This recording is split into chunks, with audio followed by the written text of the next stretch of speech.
even laughter.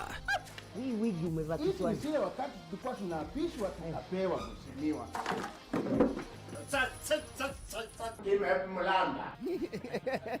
Move to the beat.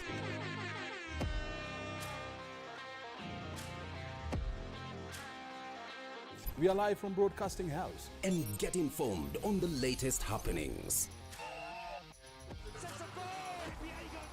KBC Channel 1. Wow. We are the full package. Oh yes. And Kenya's watching. Thank you very much for joining us.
Most definitely, that is Nikupendeze by Mercy Masika. It's a very interesting song, Marie, and it's one of the songs that are very famous from Mercy Masika. Welcome to the program. My name is Mike Megwe. This is Good Morning Kenya's Entertainment Thursday, where we keep you updated with what is happening on the entertainment scene and also do very incisive and interesting interviews with various artists and also players within the industry, within the entertainment industry. And this morning, I'm not alone. We are with Marie in studio. How are you doing, Marie? I'm very well, Mike. Good morning to you. Yes. And good morning to you from wherever you're joining us. This is indeed Good Morning Kenya. I'll be bringing you up to date with what is happening in the news and the fact that the cabinet meeting in Naivasha ended yesterday with President William Ruto warning the cabinet secretaries against corruption, corrupt dealings for that matter. And also the Affordable Housing Bill 2023 is passed in Parliament, even as the opposition leaders staged a walkout against it. And an update on the autopsy results of the late athlete, that is Calvin Kiptum. I'll be updating you on all that, but before then, DJ. Good morning, Kenya. I go by the name Unique the DJ. And today you have a great show lined up for you. Great music, so keep it locked, Mazi. Yes. Yes, keep it locked. But before we go ahead, I'd just like to look at the dailies. And I have the Daily Nation with me. And on the front page, exposed 149 members of parliament who failed Kenyans, and that is to do with the housing, the affordable housing bill, when a crucial vote on a bill imposing a housing levy that has generated huge public Interest came up in the House on Tuesday evening. 149 members of Parliament, despite their previous public show of approval or disapproval, were a no-show. So that, and the Daily Nation has actually, listed the names of those who missed and the parties that they belong to. Ministers put on notice as cabinet retreat ends. Embakasi fire victims lament empty promises by state officials, and autopsy had injuries caused Kiptum's shock death. I'll be bringing you a full update on that. And on matters of integrity, the private firms running e-citizen auditor says, and she says that the states has little control of the e-citizen payment portal. Auditor General, that is Nancy Gathungu, has said, warning that this could compromise accountability of the billions of shillings processed through the platform. So remember, the government has put quite a number of payments to the e-citizen. So the Auditor General is raising concern that the government itself does not even have control over that money. And roadmap to fix debt mess and pay suppliers. The Parliamentary Budget Office recommends reduced borrowing to manage public debt that has surged past 11 trillion shillings. And way out of debt, but President William Ruto says yesterday marked a significant financial milestone for Kenya as we successfully settled the buyback of a substantial part of the $2 billion 2014 Eurobonds that were scheduled to mature on the 24th of June 2024 by paying $1.5 billion raised on the 12th of February. So all that on the front page of the Daily Nation. Mike, you have the Standard and the Star? Yes, I have the Standard and the Star. And the first page, the topic that is making headlines on the Standard is exposed 883 million scam in universities. That is the story that is making headlines on the Standard. And it's saying Parliament is investigating how Higher Education Placement Agency, KUCCPS, disbursed 883 million to finance students who had already graduated from private universities following Auditor General Nancy Gathungu's revelations. That page is fleshed out on page 2 of this daily. Now, there's another story here. Raila's succession. Titans line up to take the mantle. Raila's succession debate is the one that has been muted but has gotten a new lease of life after ODM leader announced his interest in shifting his attention to the continental politics. Remember, he is gunning for the chairmanship of the AU Commission. Another story that is making headlines on the front page of the Standard newspaper is post-mortem reveals how Kiptum died. That story is fleshed out on page 13. Remember, Kiptum, who died in a road accident, will be interred tomorrow. On the Star newspaper, this political topic, Joho versus Oparanya, big split on Raila's successor. Remember, I've just said that Raila is looking to shift to the continental politics, and that leaves ODM. And that leaves ODM in a situation where they have to, or probably they have to look for another party leader, if I'm not wrong. Now, it's saying leading ODM insiders differ on who should take over as former MP, as former Prime Minister eyes the AU top job. You will find details of that story on page 6. There's another story here that is interesting, and it's a weather update, actually. Heavy rains forecast for the March to May planting seasons. Even as people are complaining about the heat, the weatherman is saying that there will be good amounts of rain, especially starting from the month of March to May. That is the planting. So mostly that is the time when we have a major planting season in various parts of the country. Now, as of now, that is what is happening on the dailies. Grab your favorite copy and get to read more on what is happening around. Right about now, Marie, take us through the news.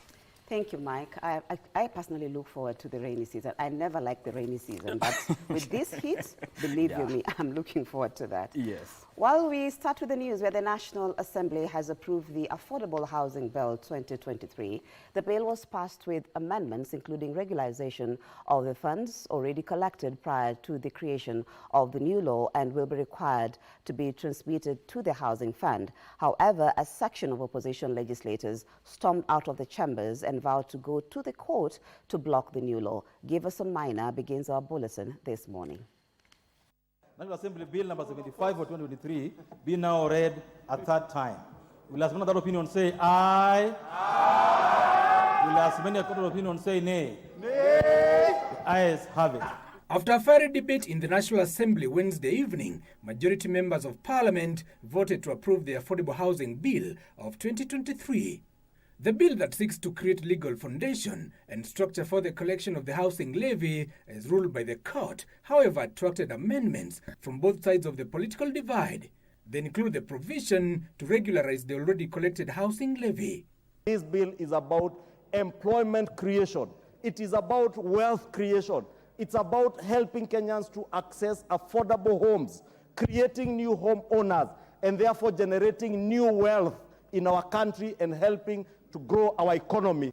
Other amendments that received the green light are provision to allow voluntary contributions, creation of an independent body to be mandated in administration of the levy, and sharing of the levy by various implementers of the program, including county governments and the National Housing Corporation. This provides a list of agencies that will be used for implementing the affordable housing programs, which are the county governments, the National Housing Corporation, the Kenya Slum Upgrading Program.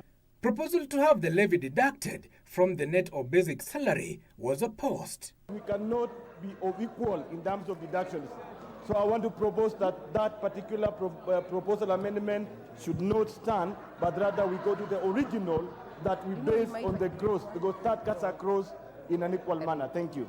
However, a section of opposition MPs stormed out of the chambers and promised to seek legal redress over the new law. Walking out is the right thing to do. Let us meet elsewhere.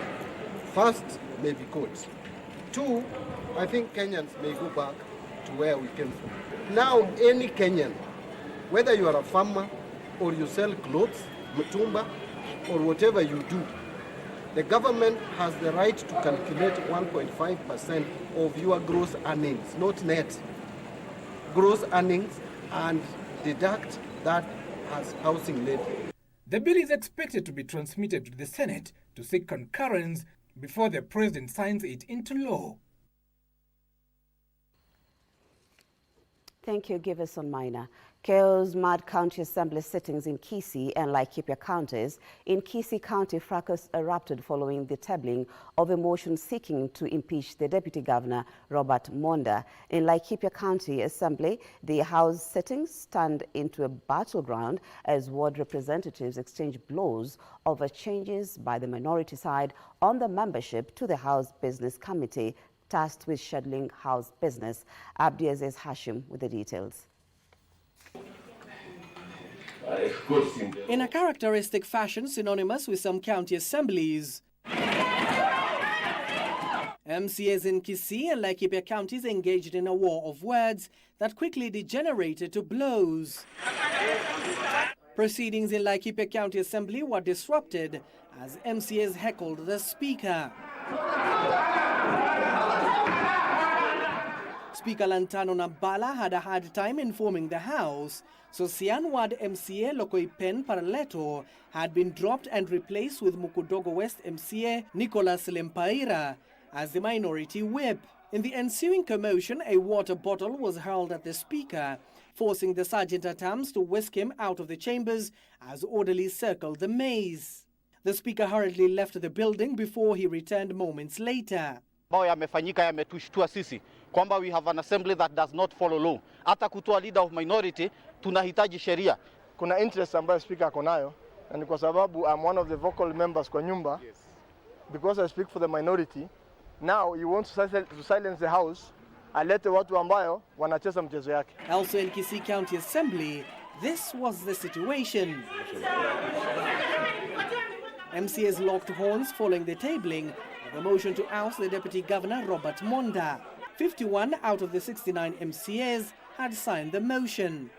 Monda is accused of abuse of office and violating the Constitution. He is alleged to have received a bribe of 799,000 Kenya shillings from Dennis Mokaya to help him secure a job at Gusii Water and Sewerage Company. The County Assembly now resolves to remove His Excellency Dr. Robert Monda from office of the County Deputy Governor of Kisii. But there were no specific charges or particulars of the allegations that were actually tabled with that motion. And we were very curious to actually establish what is this the Deputy Governor is being charged of. The whole thing is dead on arrival.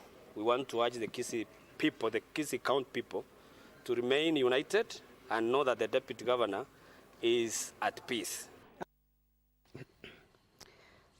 Now, let's move on, where President William Ruto has warned members of the executive against succumbing to pressure to engage in corrupt dealings, while pledging support for cabinet secretaries and principal secretaries in delivering on their mandate. The head of state warned that he would not condone plunder of public resources, even as it was resolved to minimize red tape to enhance service delivery. The president was speaking as the curtains closed on a 4-day retreat of members of the executive in Naivasha, Nakuru County. JJ Kuria with the details. The 4-day retreat closed following deliberations by the executive on the achievements by the Kenya Kwanza administration in the last 1 year, as well as the misses. As much as we have done well,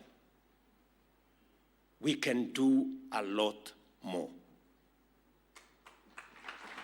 There is a lot of room for us to do better than we have done. The members of the National Executive, individually and collectively, recognize their historic opportunity to fundamentally change Kenya for the better, noting that indeed, as stated by His Excellency the President during his inaugural State of the Nation address, Kenya is no longer on your marks, but is indeed prepared and ready to go. In closing the meeting, President William Ruto cautioned the executive that they would be held accountable for decisions they make in their line of duty as a means of enhancing integrity in government transactions. There is no room or space or opportunity for this administration not to deal with corruption firmly, decisively, and conclusively. As you heard in the meeting we had with the legislators and all the other groups, every principal secretary, every cabinet secretary is responsible for the decisions they make. While promising to back them as they deliver their mandate, Ruto warned them against succumbing to pressure from influence peddlers to engage in corruption or subvert procedures. Each and every one of you have my telephone number, and it's only one. I don't have two. And I believe every principal secretary and every cabinet secretary has my telephone number. In the event that you are in a place where you have been threatened by anybody, or if anybody comes to you and says, the president has said this, or I am a cousin, or a brother, or a relative of the president, and I want this or the other, please don't believe them. To deliver on the mandate of the Kenya Kwanza administration, he urged them to step forward and embrace collective responsibility. Anything from any one of you, I will call you myself. And I can confirm to you it will not be about any transaction. It will be about your performance. Our success is going to be the collective success of each and every one of us. Do not allow your colleague to fail. Do not undermine your colleague, because If your colleague fails, in it is your failure.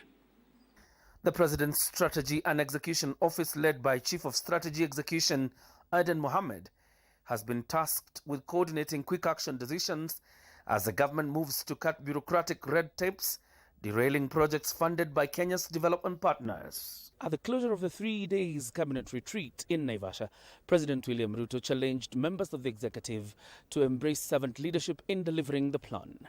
The president delivering yet another stern warning to government officials that he will not entertain corrupt practices in government transactions. Thank you, JJ, for that report. Now, world marathon record holder Kelvin Kiptum died due to severe head injuries during the accident in Kaptagat, Elgeyo Marakwet. This was revealed following an autopsy report by Chief Government Pathologist Dr. Johansen Odwor, which showed that the late athlete suffered severe injuries and fractures. The post-mortem report of the late world marathon record holder, Kelvin Kiptum, was made public on Wednesday. Government pathologist Dr. Johansen Odwor, who carried out the autopsy at Eldoret Hospital morgue, said he died owing to accident-related injuries. Odwor said the examination of the body revealed that Kiptum suffered severe injuries and fractures to his head. The late Kelvin had severe head injuries. There were severe skull fractures, which were mainly at the base of the skull. The spinal cord had intruded into the cranial cavity because of the fractures.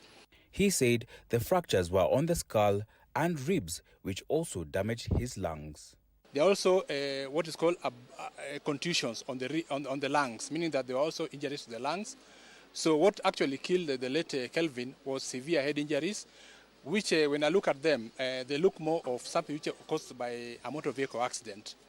The post-mortem was done in the presence of Kiptum's father, Samson Cheriot, and a team of homicide officers from the DCI headquarters. Kama familia, tumeridhika na the process of post-mortem. I have witnessed the whole process. The late Kiptum is expected to be laid to rest this Friday. President William Ruto is expected to attend his funeral. Let's look at business now, where Kenya has settled part of the $2 billion Eurobond issued in Eurobond issued in 2014, I beg your pardon, ahead of the maturity date on June 24th this year. President William Ruto says the settlement worth $1.5 billion was done with the proceeds from the bond buyback, evading a possible repayment default, which was stalking Kenya. Well, there were growing concerns that Kenya was likely to join Ethiopia and Ghana in failing to honor its international debt obligations. Anxiety has been developing in Kenya's financial system as the first payment of the $2 billion Eurobond approaches. However, President William Ruto has moved to calm the markets. We chose to take $1.5 billion because that is the amount that we need at the moment to plug in and to reduce the exposure that we have as a country. Speaking during a cabinet retreat in Naivasha, President Ruto has said the government opted to repay the $1.5 billion 4 months before maturity to bolster investors' confidence with the Kenyan economy. Last year, the government appointed Citi and Standard Banks as lead managers to oversee the redemption of the 2014 Eurobond, even as fears of a default were growing. President Ruto says the repayment represents the country's public debt management strategy that seeks to ensure the economy maintains a low-cost and sustainable debt stock. It is necessary for us to inform the country where we stand today, especially after the anxiety of the last 1 year, where many in the international community were worried about Kenya's position and Kenya's financial ability to manage our situation, including our debt situation. Additionally, the head of state noted that the government is committed to maintaining its presence in international financial markets through refinancing the existing commercial maturities and mobilizing resources for budget support. It is our commitment that we are going to be prudent in any borrowing that we engage in as a government, and our overall strategy is to reduce our debt stock, enhance our local revenue raising measures. And delays in passing the Cooperative Societies Bill of 2023 is risking the investments of millions of Kenyans. The Cooperative Alliance of Kenya Chief Executive Daniel Marubu says the bill will enhance supervision of both the deposit-taking and non-deposit-taking SACCOs, thereby widening the net of compliance and shielding members' savings. In 2019, the SACCO Societies Regulatory Authority reported that out of the 5,000 SACCOs registered in Kenya, only 175 are under the supervision of the authority. This has left thousands of the savings and credit societies at the mercy of fraudsters, leading to losses of savings. Currently, SASRA regulates only deposit-taking SACCOs, while non-deposit-taking SACCOs fall under the supervision of Commissioner for Cooperatives in the Ministry of Trade and Cooperatives. The manner in which cooperatives are registered and how they are being managed is because we wanted to eliminate pyramids. We wanted to eliminate the people who appear to be like cooperatives, and yet they are Shylocks in the name of a cooperative. In 2020, SACCO's regulator, the SACCO Societies Regulatory Authority, expanded to start supervising SACCOs with non-withdrawable deposits of at least 100 million shillings. However, the Cooperative Alliance of Kenya says that gaps in the law have caused unregistered and unknown non-registered SACCOs to target unsuspecting members. We will be able to clean anybody calling themselves a SACCO or a cooperative must be identified, must be given a number. We will be able to know. So we will be able to save Kenyans from a lot of these Shylocks calling themselves SACCOs by the enactment of that bill. The Cooperative Alliance of Kenya Chief Executive Daniel Marubu says the Cooperative Societies Bill will further remedy glaring loopholes and bring good governance, ensuring savings and building trust in the sector. The bill also seeks to establish the Office of the Commissioner for Cooperative Development at the national level of government and the Office of the County Director for Cooperatives in the 47 counties. We look at sports now, where Kenyan pugilists are optimistic they will qualify for this year's Olympic Games in Paris, France, when they travel for the qualifiers set for February the 29th to 12th of March in Italy.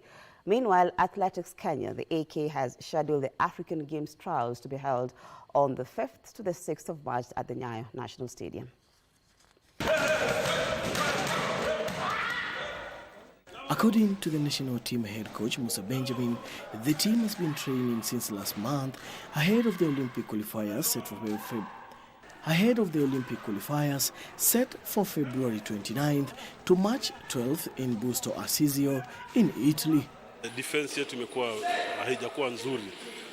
We score, but also our scores zinakuwa cancelled upesi, manake defensively hatujakuwa strong, so mara nyingi sasa hivi tuna work on defense kando na scoring. Defense ni muhimu sana, na ndio kitu tunaangalia movement, turns, getting out of your line ya fire.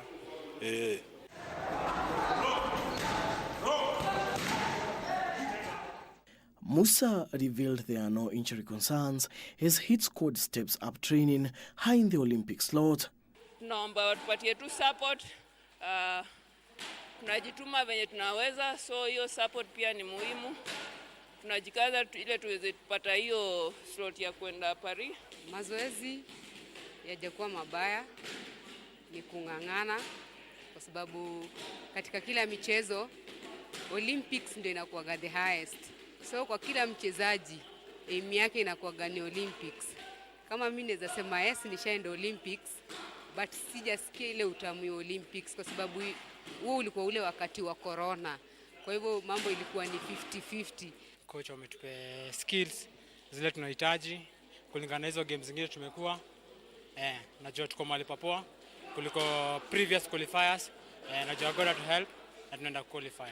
Meanwhile, Athletics Kenya has scheduled the African Games trials to be held on March 5th and 6th at the Nyayo National Stadium.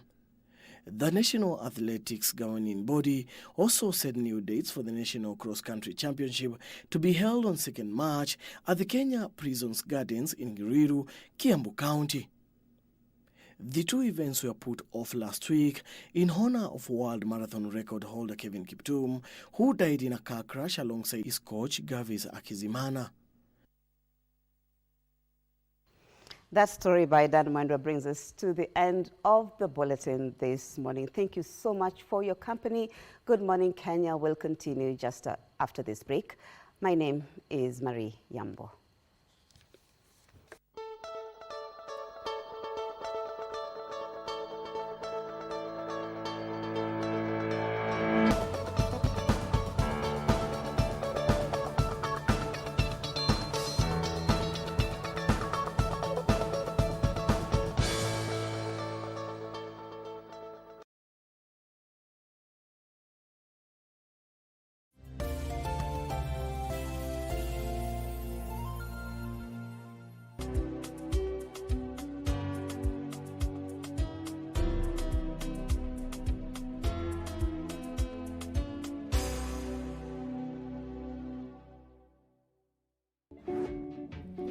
Kulisa, ni wapi ulisikia watu waking'olewa meno na nyundo na nini na screwdriver? Ulisikia wapi? Hapo. Mse kama wewe hauna akili, huwezi tumia akili. Dr. Yasmin, my learned person, my colleague. Huyu ni daktari. Wewe ni daktari? Ni colleague yangu. Wewe ni daktari? I take your tooth out? No. No. Did I take your tongue out? No. Did you Sasa unajiuliza tena unajijibu. Ni wewe ndio si umuulize huyu maswali. So, why are you bringing your stupid here? Anaita mimi stupid. Asia tunamwambia hivi, yani kwa nini analeta uchinga yake hapa mheshimiwa? Unajua nitakuchukulia hatua kali. I'm learned person. Kwa nini nitumie vitu kwa na huyo msee kwani alikuwa mchinga na mnakani anaingia kwa hospital ambaye mtu atasoma ama atahitimu? Uliuliza huo msee hiyo swali? Unaelewa nini unauliza? Nauliza, si ndio? You've poured out your spirit on every heart. So hii notion ya ati mademo anafaa wakae ni story. Role, the major role of provision belongs to the male. Lakini pia lazima tuingie to appreciate kuna wanaume wajitumi. Kweli kabisa. Na hiyo pia ni warning sign. Even now I must have my personal walk with the Holy Spirit such that the fruit is produced for my wife to enjoy. She must also have her walk with the Holy Spirit for the fruit to be produced for me to enjoy. And then culture pay me put upon us as long as una provide keja nini umelipa kila kitu umedu pati yako hiyo ingine ya kulea ni patia. And I've seen many marriages that just went south because no one talk about parenting.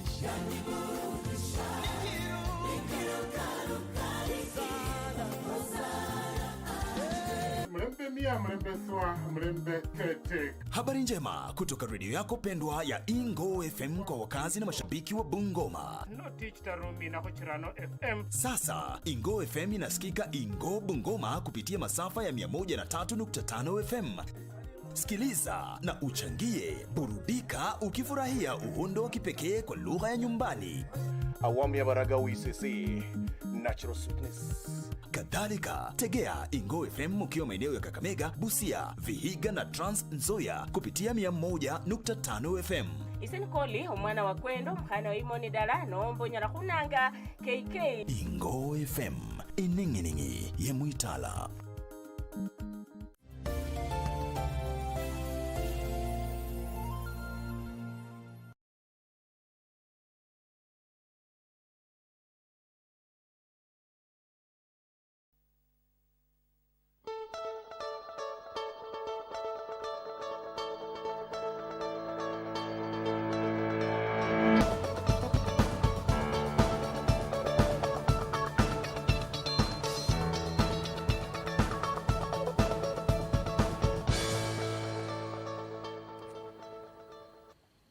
Welcome back to Good Morning Kenya here on KBC Channel 1. And Entertainment Thursday continues. But before we get into the entertainment aspect of the program, there's something I want us to talk about, and that concerns water irrigation and climate change. And joining me for this conversation is none other than Dr. Alo Joash, who is a CEC member in the county of Homa Bay. Karibu sana to the program. Thank you. Thank you. How are you doing this morning? Doing well. Yes. I'm happy to be here. Yes. And I thank my viewers. Unasikia hii joto watu wanasema it's a lot. Watu wanasema they are complaining about the heat. Yeah, that's true. Climate change is real, and this has been caused by human activities. It is a global challenge. It's been addressed for several years, from COP1 up to COP28, the latest. And so it is something that every humanity is grappling with. And for a long time we've just been talking about it, but now it's bogging down on us because we have unpredictable weather patterns, unpredictable rains. And sometimes when they come, we have a lot of floods, a lot of heat. And so the challenges are real, not only in Kenya, but globally. And as Homa Bay, this is something that we have taken very seriously under the leadership of Her Excellency, the Governor, Governor Gladys Wanga. And we've made a lot of steps to address the challenges of climate change. One of the things that Homa Bay had to do is to put the legal framework that would be useful in addressing matters climate change. And so in 2021, we came up with the Homa Bay County Climate Change Policy. And in 2022, we developed the Homa Bay County Climate Change Act. And we have all the legal framework in place. In our act, we envisage that climate change is a collective responsibility of each and everyone. It is not a preserve of government because all humanity are involved in the changes. And so one thing that the government of Homa Bay has done is to involve the people to address the challenges of climate change. This we have done through what we call participatory climate risk assessment. We first established the climate change ward committees. These are people who are drawn from all the villages within Homa Bay. And they form, we have 40 wards, so we have 40 wards committees. And they were trained through the support of LOCA under the CCIS grant. And after training them, taking them through that kind of participation, of course, we also have what is called County Steering Committee that is chaired by Her Excellency the Governor, and I am the Secretary. It incorporates members from all the departments, including the CBOs and partners.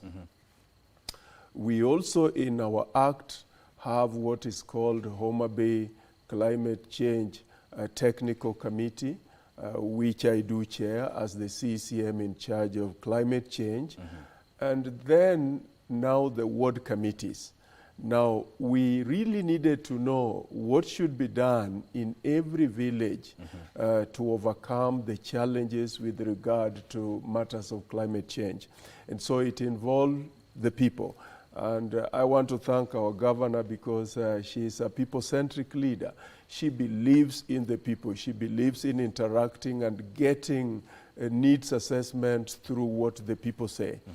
So then we came up with what is called PCRA report. That is what we call Participatory Climate Risk Assessment Report. In this report, we listened to the people and they told us what should be done to help them build resilience and adaptation towards the matters of climate change. The areas that stands out is that the people want water. because they believe that water will help them to be able to build their resilience. You know, when there is a lot of heat like it is now, people consume a lot of water. The other thing is how to address the matters to do with emission of carbon.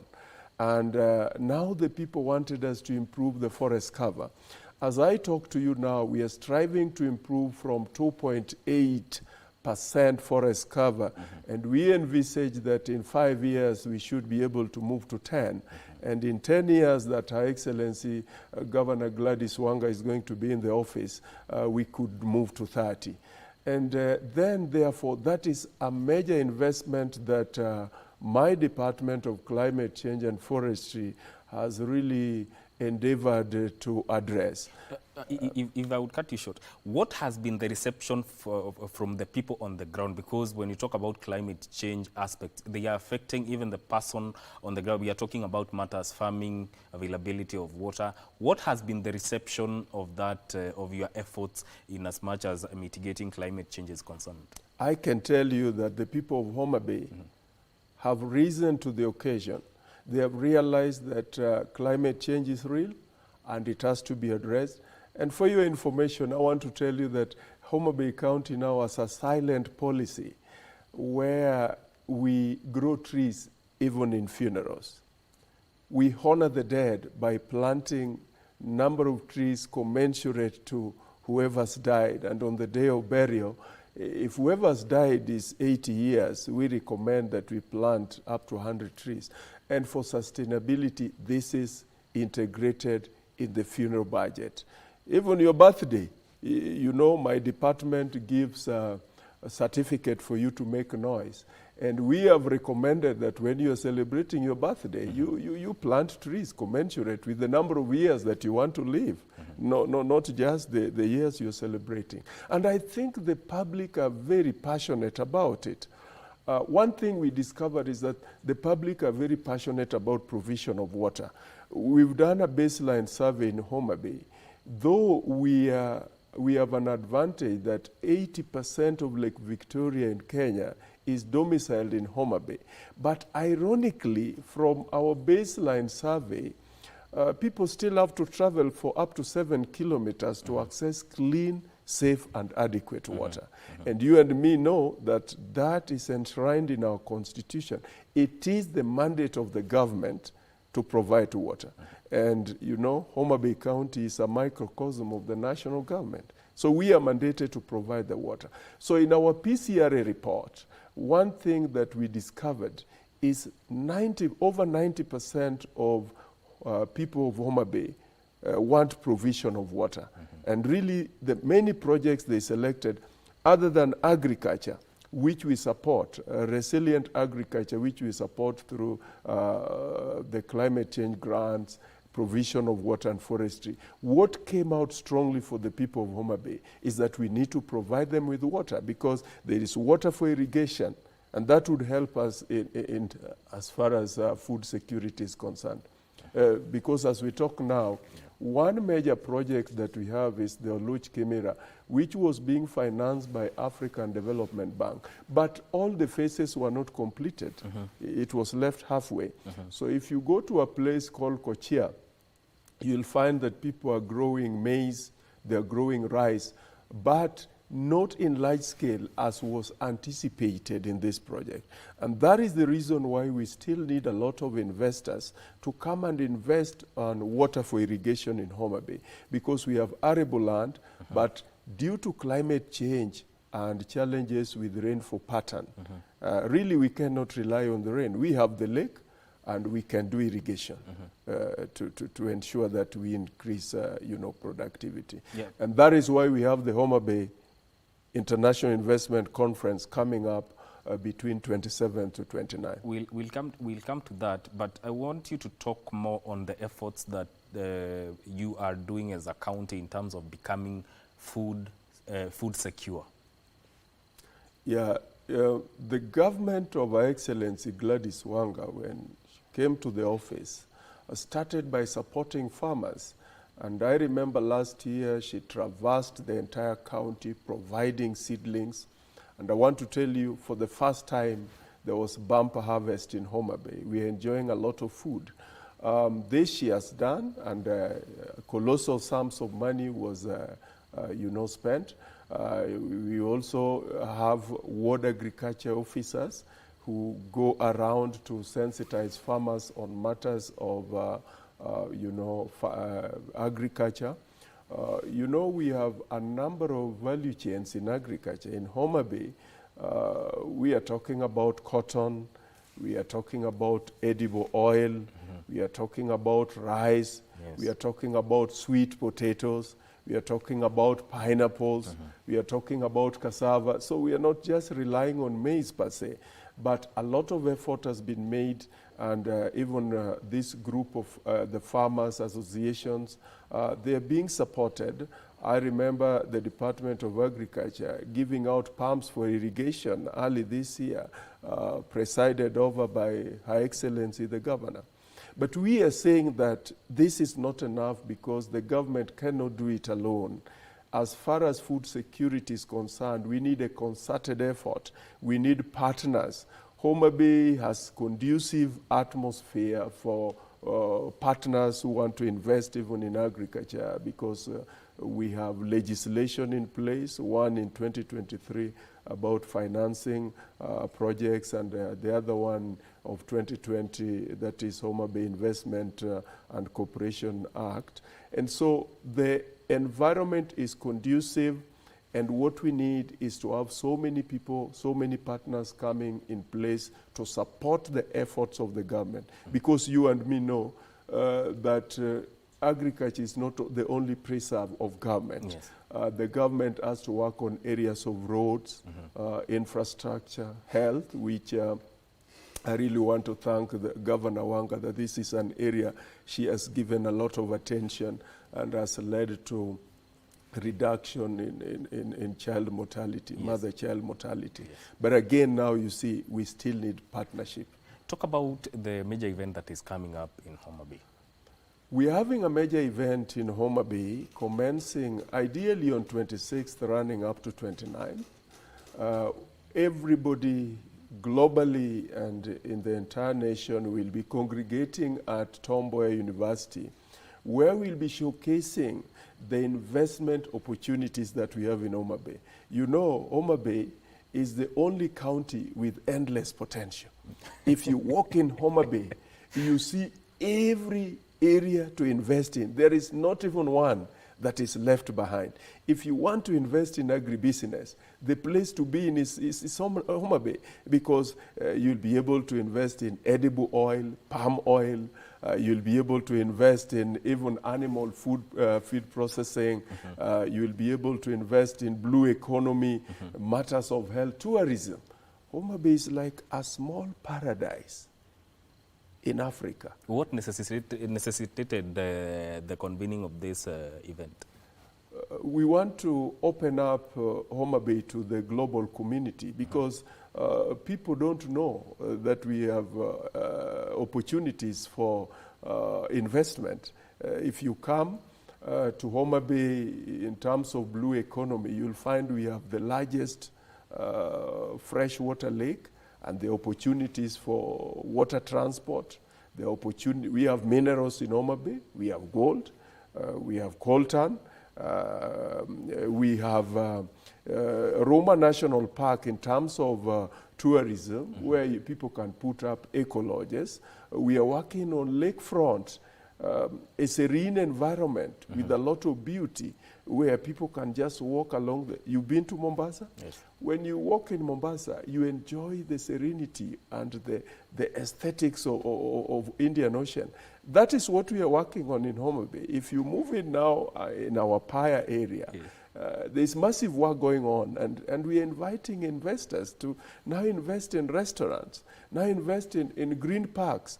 Homa Bay has one of the best parks called the Governor's Park. If you walk in there, in the day you may just find the place is so therapeutic, and you fall asleep, very secure. So we are inviting partners to also have an opportunity to invest in such areas. Mining, I've just told you about that. But generally, even in agribusiness, people want to do business. there is a lot of potential in Homa Bay. If you cross over, even in the area of green energy, we have the only geothermal source in the western region. If you go to Homa Hills, where we have the hot springs, we also have a lot of wind. People can generate turbine using wind. So we are running away from, carbon emission. And if you look at our water projects that have been done during Her Excellency the Governor's tenure, all our water projects are green energy powered, solar powered. And Homa Bay, we can have as up to 12 hours of sunlight. And so if you come to invest in Homa Bay with regard to energy, you'll never go wrong. Yeah. And so we have every opportunity. And then the political goodwill. We don't have unnecessary bureaucracies in Homa Bay for investors. If you come to Homa Bay, the governor will not ask you what you're bringing on table for her government to allow you to invest. We have, for example, the special economic zone, the only one in Western region that has been gazetted. We have the Riwa special economic zone. Those who come to invest there will have a lot of tax waivers. We have over 532 acres that we want to give to investors when they come to Homa Bay, set apart for investment. And you invest, nobody will ask you for taxes, not even the county government, until you have recouped what. And when you import goods, they'll be duty-free. Yes. That is the advantage of our industrial park. And it is also an aggregation center. Yes. I've told you about pineapple. I've told you about some of our value chains, and even fish. All this, we will only have one aggregation center. Yes. And then, with that one, because Homa Bay, like any other county, has a challenge of unemployment, we have so many skilled youths who are not employed. This is going to create massive employment opportunities. And also the business processing outsourcing in the ICT sector, where we have all the opportunities for people in the ICT sector to come and invest in Homa Bay. Yes. So I'm saying that you cannot miss this. And I'm inviting KBC, because we've seen all the other media houses are up running, grabbing the opportunity to be in Homa Bay all the way from 26th to 29th and thereafter. And the environment is very therapeutic. I'm inviting KBC. We can give you the booths. I'm in charge of content. Yes. And we can give you a big booth there. You can be our platinum sponsor, but if you can't reach there, we have an opportunity to give you a chance. Yes. So you cannot miss. KBC cannot miss. Talk about investing in blue economy in as far as this conference is also concerned. A lot of it, as I've said, we have minerals in Homa Bay. Other than sand, I've told you we have iron ore, we have gold, we have coltan, and then we have the largest water body, so we don't have enough machineries for lake transport, water transport. We need ferries that can carry up to 500 people. Because Homa Bay is at a nodal point. When you're in Homa Bay, you can access Uganda. Yes. You can access Tanzania. Of course, when you access Uganda, then it means you can access Rwanda and Democratic Republic of Congo and all that. So then, if you're in Homa Bay, through our water buses and ferries, you will enjoy your trip to Kisumu, you will enjoy your trip to Migori, you will enjoy your trip to Uganda, and every corner of East Africa. So in terms of blue economy, even aquaculture, right now, Victory Farms, which was our first partner in our first Homa Bay International Investment Conference, we did sign an MOU with them. They are thriving in fish farming. But you see, Kenya's demand for fish is still massive. Yes. We have an opportunity. Gatsby has done a lot of mapping for us, and we have now known which areas we can do well as far as aquaculture is concerned. A report that they'll be releasing very soon. And we have realized that there is a lot of potential in Homa Bay as far as aquaculture is concerned. So this is something, and then we have beach management units. Last week I was launching a water project in Rusinga Island. What a beautiful place to go and invest in. Very nice, serene, and the water is clean. The environment is so therapeutic. So we have so many opportunities, and I invite you to read our investment booklet, which we are going to upload on the website. Yes. It's something that you can, there are a lot of investment opportunities that we have spelled out there for those who want to come to Homa Bay to invest. Yes, as we wind up, are there success stories that you can point out that people have invested in Homa Bay and they are reaping the benefits as we wind up? Very well. I've just talked about Victory Farm. They started in a small way. They have now employed thousands of people. Yes. Even now they are relocating. They are planning to relocate to our ACZ. Yes. We have people who have invested in the water transport. We have the ferries transporting people from Beta to Mfangano Island and others. We have people who have invested in the hotel industries. Yes. If you go to Rusinga Islands, unless you book early, you'll not get a space. Yes. You go to Mfangano, you'll not get a space. If you go to Roma National Park, the only national park with the Rowan antelope. Have you seen a Rowan antelope? Not yet. My brother, it suffered extinction long time ago. That's why I'm telling you Homa Bay is the only small paradise in Africa. Having Rowan antelope. In East Africa, you'd only count on it. We still don't have enough ecologists there. The ones that are there, you have to book very early. Otherwise, you'll not get a space. You cross over to Mfangano Island. People have invested in hotels and they're reaping. And I want to tell you, there is even a greater opportunity now for people to invest in hostels and affordable houses. We have Tom Mboya University. That's why I'm inviting you to be at Tom Mboya from 26th to 29th and see the number of students who are there who don't have enough spaces for accommodation. Yes. We also have Kenya Medical Training College. Yes. So if you are investing in Homa Bay, I'm also an investor. Yes. I've invested in housing and I reap from it. So as somebody from Homa Bay, I can encourage you to come and invest in Homa Bay. We have people who have invested in water. We have a partner called Sana International. We are partnering with them. They're reticulating water in Homa Bay, some of the rural areas that we are not able to, and they're reaping good money, and the returns that we are able to generate some revenue from them. Yes. So that's an area that we are also inviting partners to invest in. Yes, thank you. Thank you so much for joining us.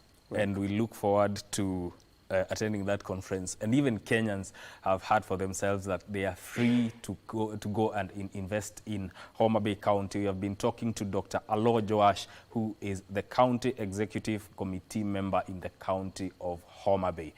Good morning, Kenya takes a short break. We'll be right back.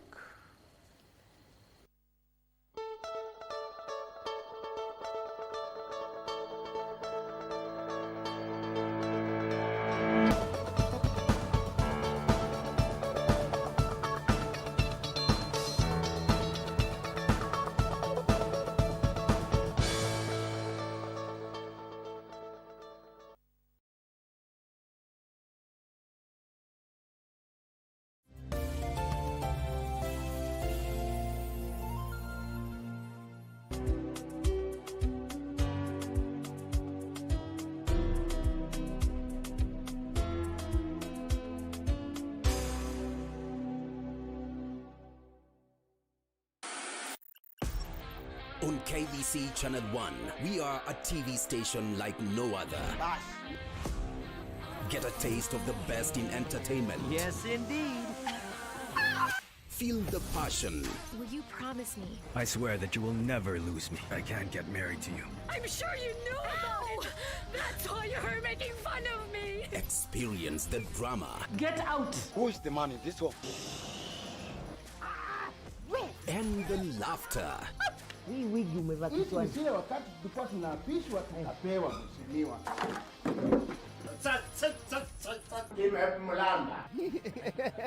Move to the beat.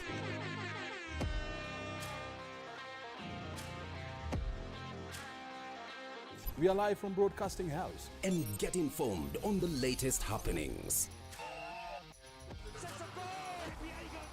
KBC Channel 1. Wow.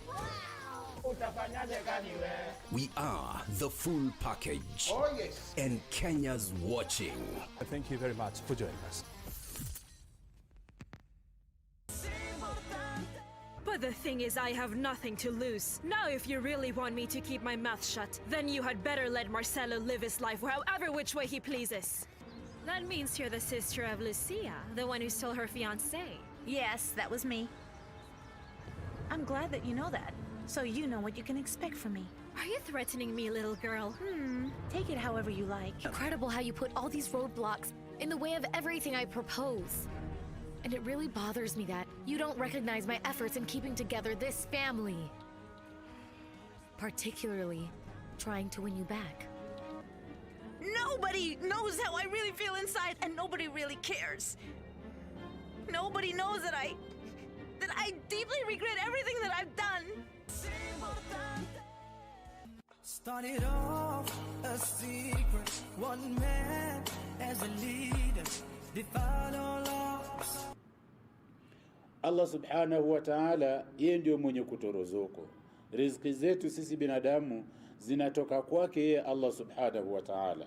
Yeye Allah subhanahu wa ta'ala ndio mwenye kuwaruzuku wanyama wakubwa ambao sisi kama binadamu hatuwezi kuwalisha. Allah tabaraka wa ta'ala anawalisha. Kuwalisha mayatima wa karibu ama kumlisha maskini ambaye amelemewa na njaa kunampelekea mja kuwa miongoni mwa waja ambao wataingia katika pepo ya Allah subhanahu wa ta'ala. Ndiwe pweke ayuni, wewe ni ngao yangu, kinga ya maisha ni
Tunazikwenda hapa pole na Winnie Mutanu hapa on Entertainment Thursday. Hebu niambie kwa nini mnaanzanga na climax?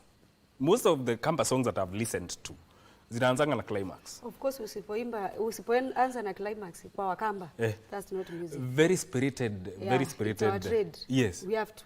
Karibu sana to Entertainment Thursday on Good Morning Kenya. Asante. And this is your first time here? Yeah. Yes. My first time in KBC. Yes. I've been in many medias but sijaifika KBC. Karibu sana. Asante. Tell us a little bit about that song yenye tumedance to, and it's in Kikamba. What inspired it? What is it about? It's about it's a story yenye nilipatiwa na babu yangu kitambo. There was a madman mwenye alikuwa in a certain village. Yes. Alikuwa anapitia kwa boma mahali fulani anaomba chakula. So there was a woman mwenye alifeel this madman ananisumbua sana. So she had to poison the madman.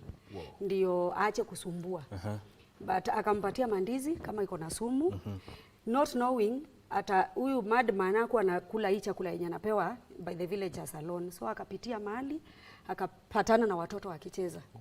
Kumbe ile kerende ya wale watoto kulikuwa na watoto wa ule mama. So akawagawia zile mandizi. At the end of it watoto wa ule mama ndio walikufa. Wow. So I had to sing do good to others, that good will come back to you. Yes. Yeah. So the message of the song is do good to tenda wema others. Wema itakurudia. Yes. Ukitenda mema utajitendea mema. Yes. Ukitenda mabaya unajitendea mwenyewe. Yes. Maybe tell us a little bit about yourself. Who is Winnie Mutanu? And first of all, I would want to know, what does Mutanu mean? Because I have a friend who is called Mutanu. Mutanu means furaha. Yes. Nikeno kwa Wakikuyu. Yeah. Kwa Wakamba ni furaha, sijui kwa lugha zingine, but Mutanu inamaanisha furaha ama mtu amefurahia.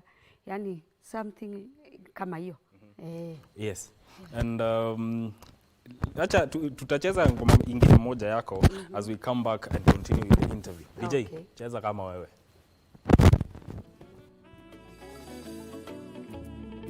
Jawabu Studios.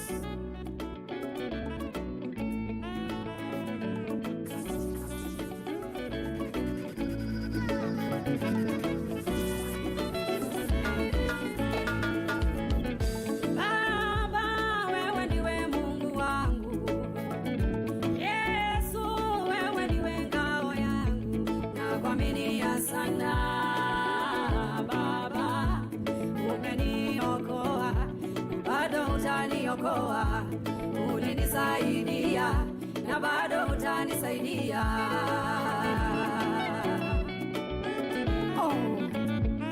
Nakuaminia sana Baba, nakutegemea sana ewe Mungu wangu. Hata dhoruba zije, uko nami Bwana. Hata watesi waje, nakutagoniza Bwana. Hallelujah. Ile jaribu Bwana ulinisaidia. Yale magonjwa Bwana uliniponya. Daddy, ngao yangu. Hey Yesu we, ngao yangu. Wewe ngao yangu, ngao yangu. Nikutanguliza mbele. Baba Yesu wewe ngao yangu. Daddy, nikutanguliza mbele.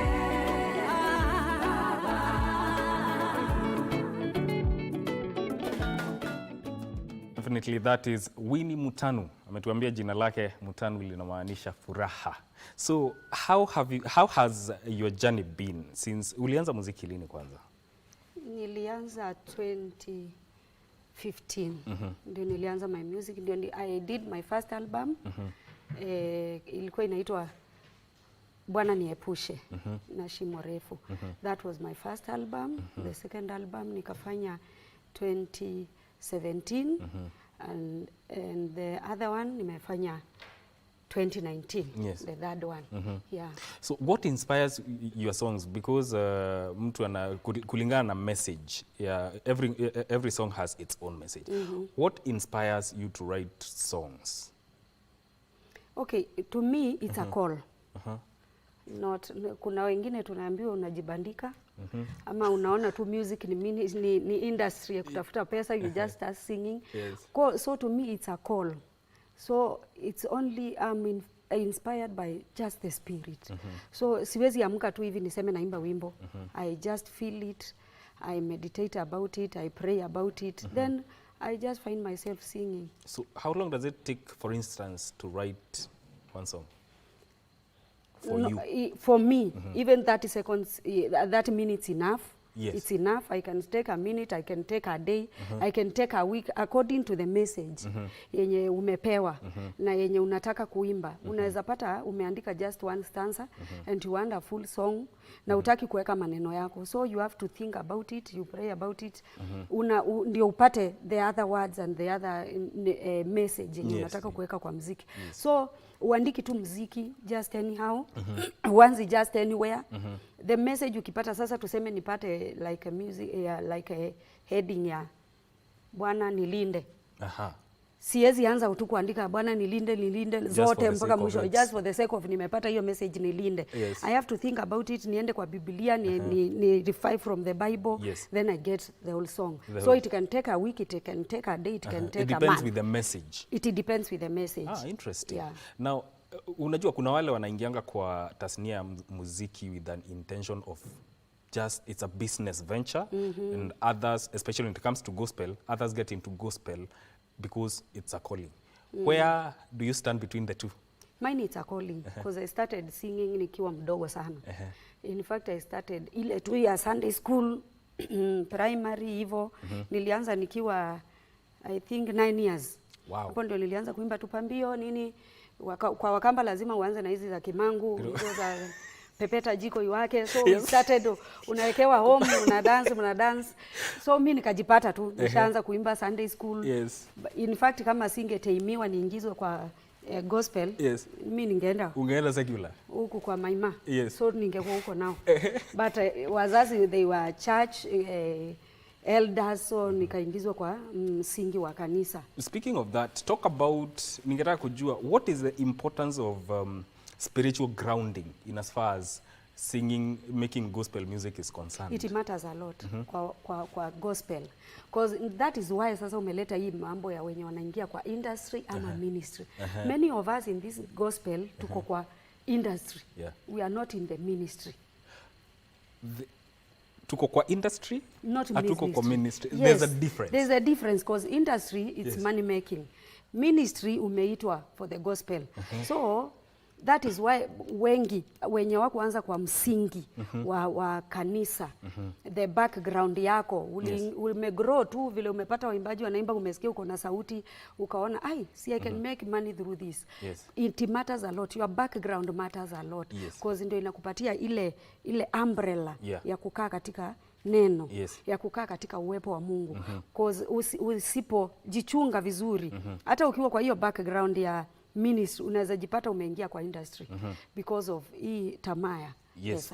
DJ Unique, sijui kama kuna swali moja au mbili kwa Winnie Mutano. Yeah. Umesema about kama ungekuwa something kama singekuwa kwa muziki wa kama singekuwa kwa msingi ya wa gospel, ningeenda huko kwingine. So which means that is the problem, why the reason why mtu there are so many artists wameanza na gospel. The most of artists wenye huyu interview hapo wanasema walianzia church, but for now they are doing. So the reason is ni hiyo, hawakuwa kwa msingi. Hawakuweko kwa msingi mzuri. Hawakuweko kwa ule msingi wenye unafaa kwa hiyo gospel. Cause unaweza kuwa pia uliwekwa na wewe kulingana ile watu kujichanganya. Unataka kuwe famous haraka. Hiyo ndio inatuchanga zaidi. I want to be famous haraka. So sitaki kukaa pale chini niinuliwe tu polepole. Sitaki kutumia stairs, nataka kutumia lift. So naenda najipata nimeingia kwenye huu mkondo mwingine ndio nivume haraka. Yes. Now on another question, the first time you released, ile time tulienda studio ka record your first song, how was the reception kwa mafans? Mine was good. Siwezi sema ilikuwa mbaya. Mine was good because nilianza kwa kwaya, kwa church. Mimi nilikuwa at AIC Zayoni pale Mathare na nilikuwa mwalimu wa kwaya. So I had moved to many churches. Nilikuwa najulikana kama mwalimu wa kwaya na kama muimbaji mzuri. So when I niliproduce my first album, it was very well received kwa watu everywhere. In fact, kama those days kulikuwa na hii mambo ya YouTube Skiza, ningekuwa mbali sana. But hii mambo ya YouTube Skiza imeanza tu juzi, ikatupata zile album zilikuwa zimevuma zimeisha huko nyuma. So yangu it was very well received. Wow. Yes. And you receive like support kutoka kwa church? Kuna wasanii wengine wa gospel wanasemanga they don't receive like support from the church. That hiyo inatokana kama ana support, inatokana na vile wasanii wengi tukitoa mkanda wetu wa kwanza tunaenda tunapigiwa makofi kwa functions, unasikia basi nimevuma, unapotea kanisani. How will they support you when they are not seeing you? So you have to remain mali ulianza. Usisahau mwanzo wako, usisahau msingi wako. Ule pastor ulianza na yeye, usimuone saa hii afai vile umevuma. So that is why they are lacking that support from the church, because you are not seen anywhere. So you have to remain hapo, they'll support you. Me, I'm fully supported by my church. Wow. Yes. Na sasa umesema hapo like hiyo support. Sasa tuseme artist amefanya song na ametoka church. Do the church inafaa kufollow up venye yako ama inafaa iachilie tu ende hivyo? Wengi hata ukifoliwa hapo hawasikii. Cause anataka leo niko Kitui, leo niko Mwingi, kesho niko, unasahau hiyo spiritual guidance, spiritual hiyo kushikiliwa. Unaenda cause every time sio church, hii church utaenda upata wana preach kuhusu giving. Kesho next Sunday huko tena kwa church yako umeenda upata wana preach about receiving. Uenda next Sunday, so you are not seen in your church.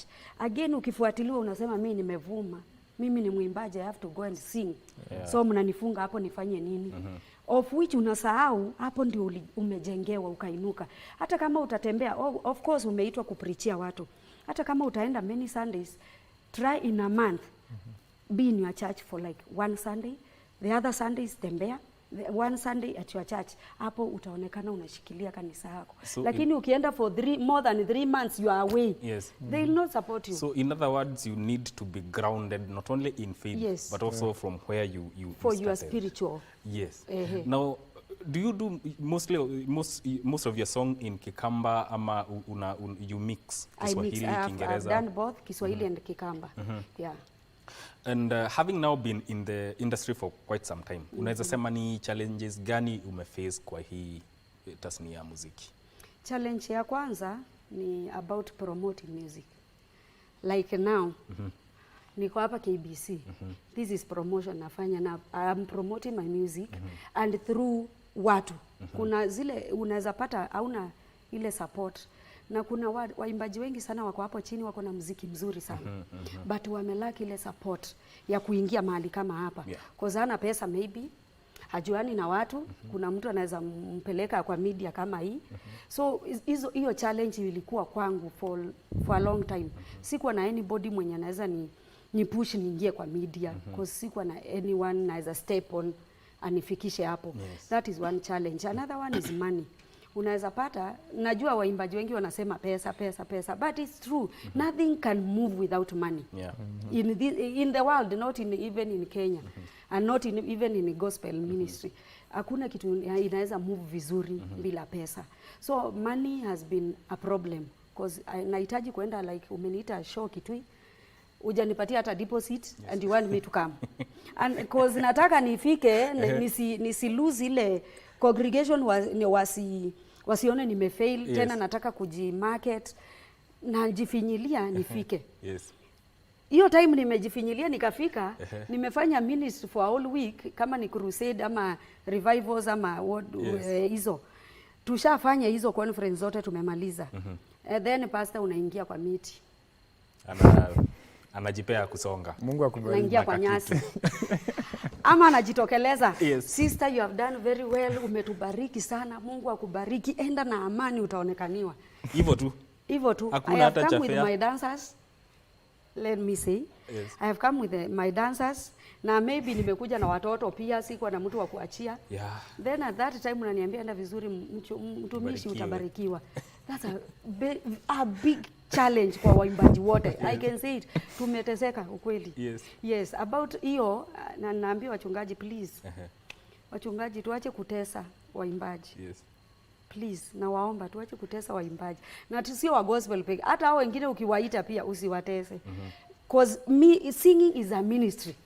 Na vile mchungaji unataka ukiitwa unapewa kabahasha ukienda kuhubiri. Ama singa pia kabahasha. Kwetu tunaitanga kadhanga Asia. Yani activator. Unani activate so ndio una appreciate. So as we move forward and what do you look forward to achieving now in the near future in your music ministry? Okay, kwanza ni I want to minister to many lives. Nilete mioyo mingi. Inaitwa hivyo Kiswahili? Mioyo mingi kwa Yesu, kwa huu ufalme. That is one achievement I would want to achieve in this life. Nikiona watu wengi wame change from their ways, wamerudi kwa Injili, wanamtukuza Mungu, they are preaching, nitafeel nimeachieve something. Again, mimi najua naenda mbali. Nitainuliwa. Yani I'm seeing myself somewhere. Yes. Finally, as we close this, where can people find your music? Are you on social media platforms? Unajiita aje? Uko na YouTube channel, vitu kama hizo? Yeah, I'm on social medias. Kwa YouTube, I'm Winnie Mutanu. Just Winnie, WINNIE, Winnie Mutanu. Facebook ni Winnie Mutanu. Instagram Winnie Mutanu. Twitter Winnie Mutanu. TikTok Winnie Kamulindi. TikTok Winnie Kamulindi. Kamulindi is it's my nickname. Nilipewa kitambo. They told me I look like a Muhindi somehow. Sijui kama walinidanganya maybe. So wakaniita Kamulindi. Kamulindi ni kamuhindi kadogo. So vile walinipea hiyo jina ni my nickname from kitambo. So I saw TikTok cause ni kitu just fun. Niweke hiyo my nickname. So Winnie Kamulindi TikTok. Unaweza nipata hapo. Tumeshukuru sana for coming to our show and we wish you all the best in your music ministry. DJ Unique, uko na ngoma moja yake? There's a new song inaitwa Ngao Yangu. I think ili drop ni a month ago. Before we play that, namba yako ya simu? Okay, ukitaka kunipata unaweza nipata kwa namba yangu ya simu. I do backups, nainua waimbaji wanaochipuka wadogo. So I can show you, I can guide you on your vile ungetaka kuimba. Naweza kukuguide in music. My number is 0721 11 1312. 0721 11 1312. DJ Unique, tuende kazi.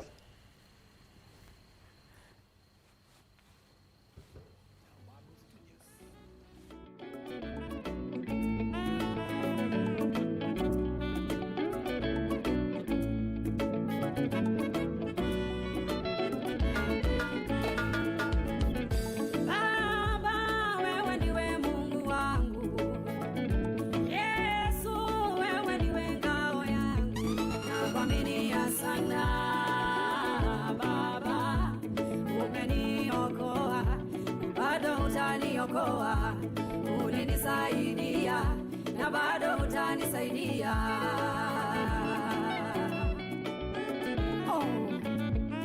Nakuaminia sana Baba, nakutegemea sana ewe Mungu wangu, hata dhoruba zije uko nami Bwana, hata watesi waje nakutanguliza Bwana.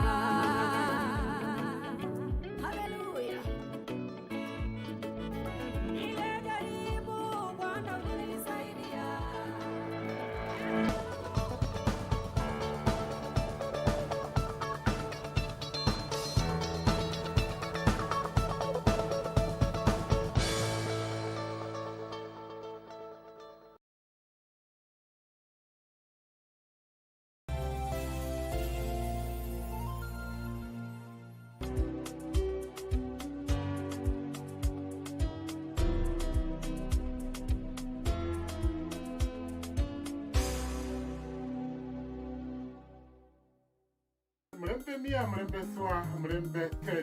Habari njema kutoka redio yako pendwa ya Ingo FM kwa wakazi na mashabiki wa Bungoma. Sasa Ingo FM inasikika Ingo Bungoma kupitia masafa ya 103.5 FM. Sikiliza na uchangie, burudika ukifurahia uhondo wa kipekee kwa lugha ya nyumbani. Awamu ya Baraga UCC, Natural Sweetness. Kadhalika, tegea Ingo FM ukiwa maeneo ya Kakamega, Busia, Vihiga na Trans Nzoia kupitia 101.5 FM. Isinikoli omwana wa kwendo mkhana wa imoni dalano mbonyala kunanga KK. Ingo FM, ininginingi ye Muitala. Kulisa, ni wapi ulisikia watu wakingolewa meno na nyundo na nini na screwdriver? Ulisikia wapi? Kuapa. Mse kama wewe hauna akili, huwezi tumia akili. Dr. Yasmin, my learned person, my colleague. Eh? Huyu ni daktari. Wewe ni daktari? Ni colleague yangu. Wewe ni daktari? I take your tooth out? No. No. Did I take your tongue out? No. Did you Sasa unajiuliza unajiuliza tena unajijibu. Ni wewe ndio si umuulize huyu maswali. So, why are you bringing your stupid here? Yeah? Anaita mimi stupid. Asia tunamwambia hivi, yani kwa nini analeta uchinga yake hapa mheshimiwa? Unajua nitakuchukulia hatua kali. I'm learned person. Kwa nini nitumie vitu kwa na huyo mshe kwani alikuwa mchinga na mnakani anaingia kwa hospital ambaye mtu achesoma ama achehitimu. Uliuliza huyo mshe hiyo swali? Unaelewa nini unauliza? Nauliza, si ndio?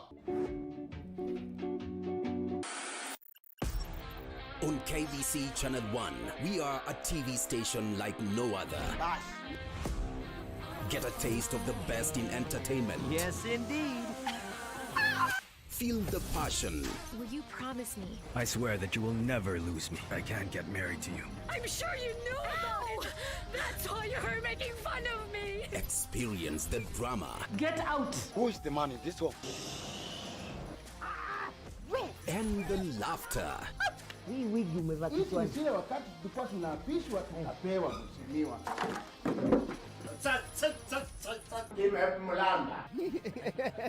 Move to the beat.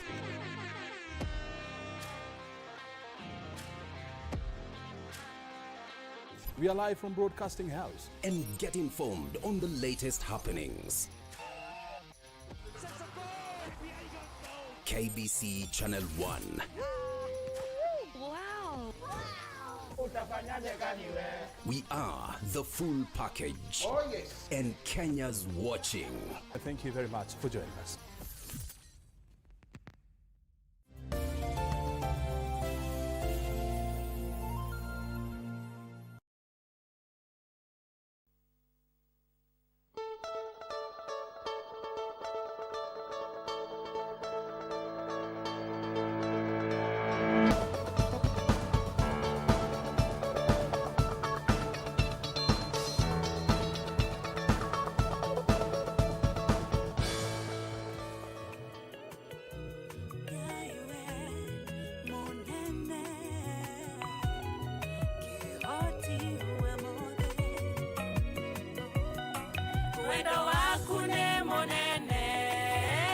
Jehova Jireh, waruti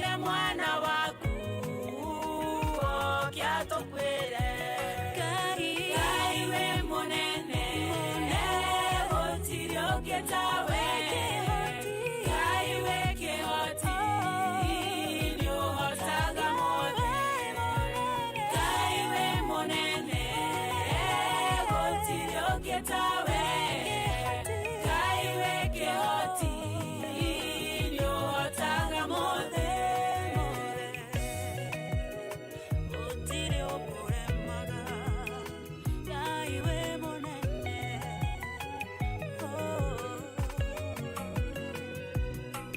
omenye we munene we wagwetigirwo wambire thina iguru na kiugo gia Ngai we munene gutiri ungi tawe Ngai we kihoti ni uhotaga mothe Ngai we munene gutiri ungi tawe Ngai we kihoti ni uhotaga mothe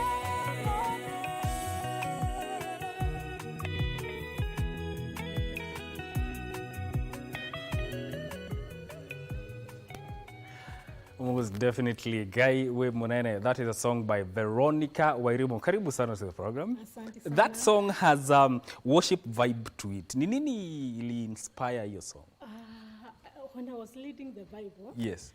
I saw everything starts with God. If you go to Genesis, in the beginning, God. If you go to the book of John, he says that in the beginning, God. Yes. And I realized so many of us Yes. fear the beginning Yes. because they do not know the end results. Yes. But if you don't start something in the beginning, Yeah. you won't go anywhere. Yes. You won't achieve anything. Yes. So I want people to understand that in the beginning, God. So we put God first in our lives, and then he will exhort us. Yes. We will make us prosper. Yes. Even as a nation, we should put God first Yes. in the beginning, in everything that we do. Yes.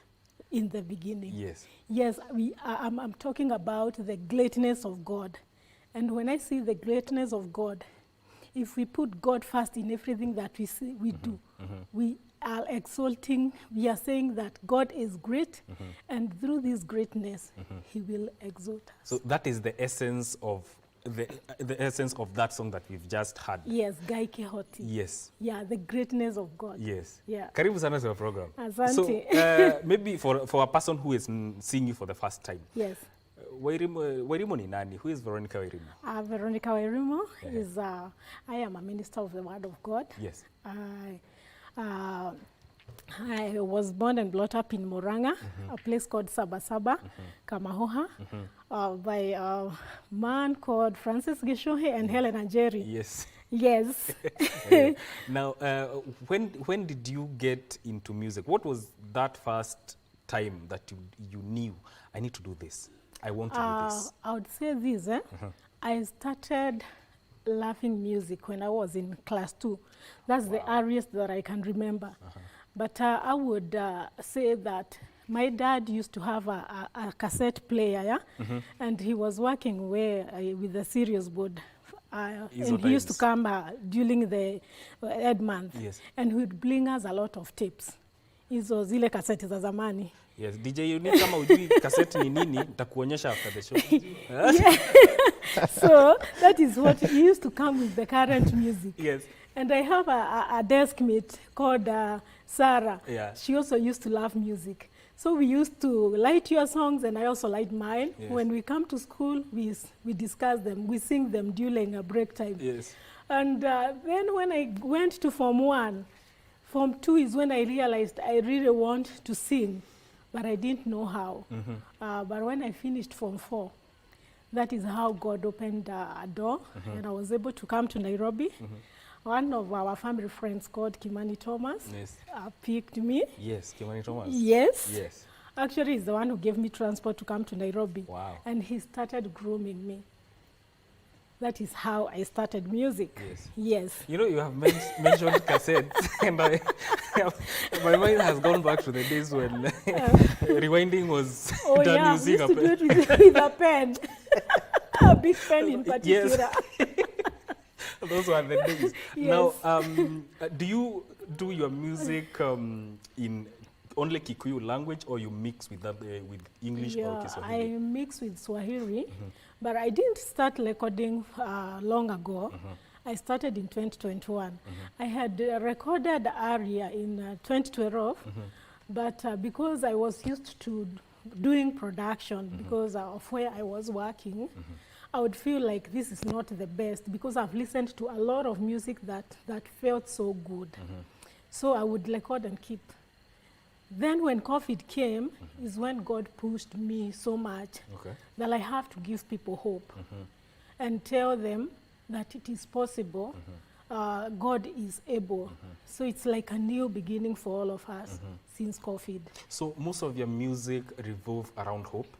Yeah, it revolves around hope. In fact, I am in counseling. Okay. Yes, and basically my life, I think I picked from my mother, who picked from my grandmother. It has been a source of hope to the village, and I picked from there. So I am an encourager, and generally I would say, including my sisters, my brothers, we give hope when there is no hope. Yes. Doing gospel music and also performing in gigs, how has that been? How often, in your own experience, how often do you get gigs? What do you mean by gigs? By going to performing at events. Okay. I don't always go, but most of the time I go for crusades. I go to churches. Events is just one, but mostly I go to churches. To churches. Yes. So mostly that is where you minister to people through your music. Yes, but also minister in Odoni, in a wedding. Okay. Yes. So how can you say reception ya muziki yako imekuwa aje? I would say it is good because I don't ask to go and minister. Okay. I am called by the senior ministers of the Word of God. Yes, most of them know me because the other day I graduated with theology, and through when I was in school, I've been able to meet so many pastors. Yes. So that is how I have gotten connections. So me, I don't ask for an invite. I am The invite invited. finds you. It finds me, yes. When I'm working, sometimes I'm surprised. Yes. Unaweza sema nini kuhusu the aspect of social media? Because now that we have Facebook, Twitter, TikTok, YouTube, everything. How has it helped you in propelling your music forward? Yes, I would say it has really helped me. Because like if I put a post, you'll see people sharing. And I also find very encouraging messages. As we talk, usonge hivyo ndio ukue kwa kamera kidogo. Yes, hapo sawa. Yeah. Tuendelee. So I'm saying, in my life of music and the social media has really helped me. Yes. Because I would say a small testimony that makes me feel that it's really promoted me, and it has helped me reach souls. There is this lady, I saw she was from Saudi Arabia, but she's a Kenyan. And I found in my inbox, she was telling me how her son used to, the son calls him, or she calls, and starts singing Guy Quixote to the lady. And the lady is in Saudi Arabia. Yes. So the lady gets so encouraged, and she had to look, who is this who has sung Guy Quixote? That is how she inboxed me and told me that, Mom, your music has been blessing my family at home. It has been blessing me, and I feel so encouraged. Yes. Yes. Asante sana. Now, DJ Unique, uko na swali lolote kwa our guests? Yes, of course. Yes. Now, Veronica, now, do you ask permission before when they, permission from your spiritual parents before when they ministry? Ama unamwanga tu acha niende niende? Like for me, what I usually value most is that if my husband says that you will not go to minister there, that is, I usually respect that.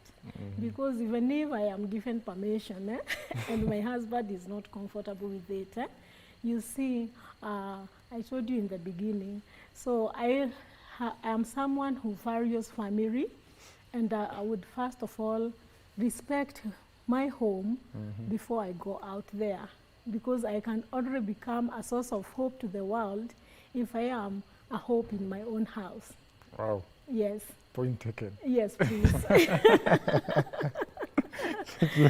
Yes. Yeah. Now in your journey of singing, maybe kuna mtu unaangalianga hivi unaweza sema I can do a collab with this one, I would want to work with this one. Are there chances that you're considering doing collaborations with other fellow gospel musicians? At the moment, if I was given a chance to choose someone to do with collab with, I would choose Solomon Mkubwa. Aha. Yes.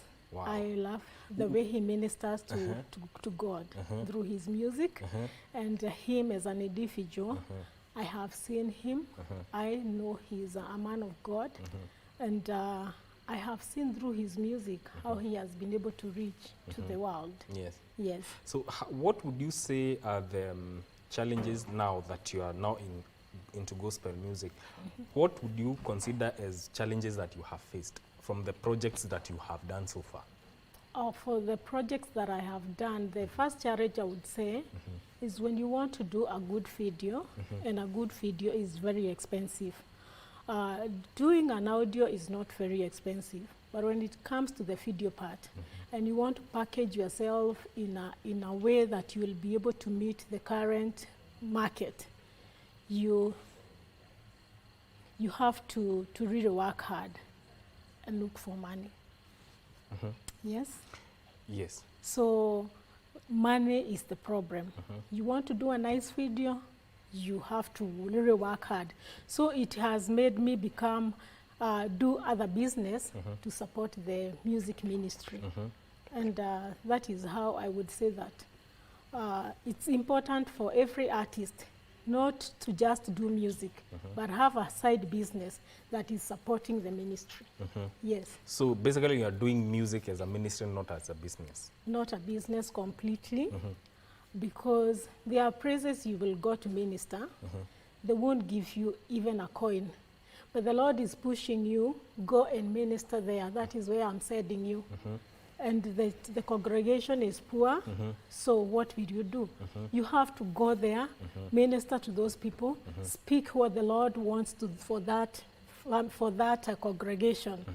Even if you go back home without a coin, you've ministered. So me, I don't take music for business. It feeds me, yes. It does for me great things.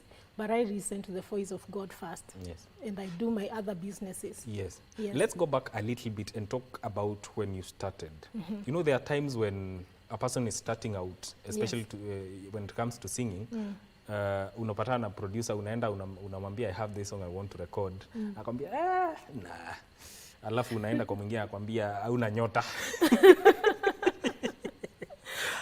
Have you ever faced such situation? I think for me it was the opposite, because I've told you when I was picked by Kimani Thomas, it means I was able to identify a number of producers who would do the works. And so I didn't struggle with my music, because through being with the producers, I had also started my personal production, that is called Veroni Productions. Yes. And I was dealing with choirs. Yes. Yes. Talk about those choirs, by the way. What was the experience? My experience with choirs, I would say, is one of the greatest joy that I have had in life. If you go to, I would mention my YouTube channel, Veroni Productions, a lot of music is there. And what makes me happy is, like, let's say in every church, a Catholic church calendar, they would never add a church service without singing maybe 2 or 1 song that we have produced. So me, my experience with the choir has always been the best, because I feel God used me and our production to bring hope to the churches, and to make sure that the church is moving in in a new level of spiritual realm. Yes. And speaking of choirs, what is the difference between, according to you, Yes. what is the difference between singing in a choir and singing alone? Is there a difference? Yeah, there is a big difference. Please talk about it. Because let's say a choir has 80 people. Yeah. It means when you release a song from a choir, you expect like 80 people will already have viewed. Yeah. Release it today and you have 80 people. So there's advantage of the aspect of views in terms pale YouTube could have Yes. guaranteed. I release it and as an individual today, Yes. I really have to push it and make people feel that this song is worth listening. You understand? And when you sing in the choir, the church people, the congregation will like to listen to the music. Yes. So there is a very huge difference. Yes. For an individual, you have to really push. You have to push. Really push, yes. So that your music is... But I also think even the aspect of pushing music, besides the fact that there are 80 people already who will view the music, there's also the aspect of marketing. I think it cuts across, but what do you think about that in terms of choir and in terms of solo artist? Both choir and and single artist, you have to market the music. So marketing in this way, if it is YouTube, you have to be relevant. If it is the Facebook, you have to be relevant. Any channel that is there for marketing, it has to be relevant. If it means paying for an advert, are you willing to get some money and put in that advert? So that if there is a message for a particular season, like now we are going to Easter season. Yeah. And if God has blessed you with a song for Easter, how will you make it reach people? If you have money, you can pay even for an advert, just to make people feel that this blood of Jesus is worth listening to. Yeah. Yes. Speaking of aspects like Easter, what is the importance of producing songs that are themed according to seasons? Are they able to reach people easily as opposed to songs that are sung from a general point of view? Oh yeah. Sometimes let me talk of Easter because I have a spark, a good one with the blood of Jesus. Yes. Is something that I love. I always say that the blood of Jesus can cure all sins, can heal all diseases. So when you are talking of a song for a season, this Easter season, if you have a music for Easter, it is important that you release it in the good time. And that is the period people set their mind into Easter. So you will get many people coming to your YouTube channel or the Facebook or TikTok looking for Easter songs. Yes. Christmas music. Yes. Yeah. You'll get a number of people working with seasons. It's like the way we used to grow up, and we knew that every Christmas you'll get a new dress. So it's general music is the same thing. In your own assessment, how would you say the gospel music Kenya is doing? Gospel music Kenya, I would say there are people whom the Lord purely has called into gospel music. But there are people who have brought themselves. And that is why you will see there are people who will sing by just mentioning Jesus that does not make your music gospel. So because people will come say, Jesus, amefanya nini, but it really doesn't make it gospel. But there are people who will sing about Jesus, and you feel with your ears that this is a song inspired by the Holy Spirit. So you can be a gospel artist, you are not inspired by the Holy Spirit, and you can be a gospel artist who is inspired, called by God for Kenya or for nations, for the world. Yes. Yes. Now, what would you say, what would you tell someone who is starting out as a gospel artist? Is it a journey that they can withstand, or it's a journey that is bumpy along the It is very bumpy. I will not promise them that it is so smooth. If you have purely been called by God, He will give you that grace. the grace that will take you to the point where he wants you to be. But if you have just brought yourself to sing, imagine after 1 year you realize there are no likes, there are no comments, there is nothing, you will quit. Yes. But if you have been called purely by God for this, you will sing, you will not make any sale, you will not make any money, you will go back to your business, pick your money, go to studio again. That is how I would tell someone who wants to join the industry, the music as an industry or music as a ministry. But for me, I would tell them to join as a ministry and make sure that they have risen from the Lord so that they can be able to be sustained. How about a person who is just looking to be famous? It doesn't go very far. Yes. You will look for fame. And at some point in life, that fame will not take you to a level where, let's say, a level of you being in unity with God. Because you will become famous, you will go into the things of the world. Yes. And when you are pulled to the things of the world, believe you me, it can even take you into depression. It can make all the money that you've gotten, it can go wasted. Yeah. So me, I wouldn't advise someone to get into music because of fame. Yes. Yes. Now, talk about, I would love to know, Yes. when you started singing, you said, you mentioned Kimani Thomas. Yes. Talk to us about the best advice that he gave you when you were starting out. Okay. When he picked me from the village, Yes. this is what he told me. Yes. I won't put it in Kikuyu, it would have sounded better in it. Yes. But let me just translate it. Yes. That you have come to an industry that carries a lot of blessing. But in the same industry, it carries death. Because if you don't walk in the ways of God, along the way, this industry has a lot of money, you will get lost, you will be hooked to the wrong people.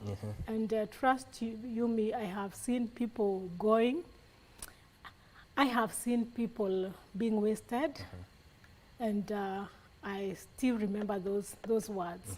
It made me sure that my discipline was on top. Yes. How has your family received your ministry so far? I would say my daughter is my #1 fan. Wow.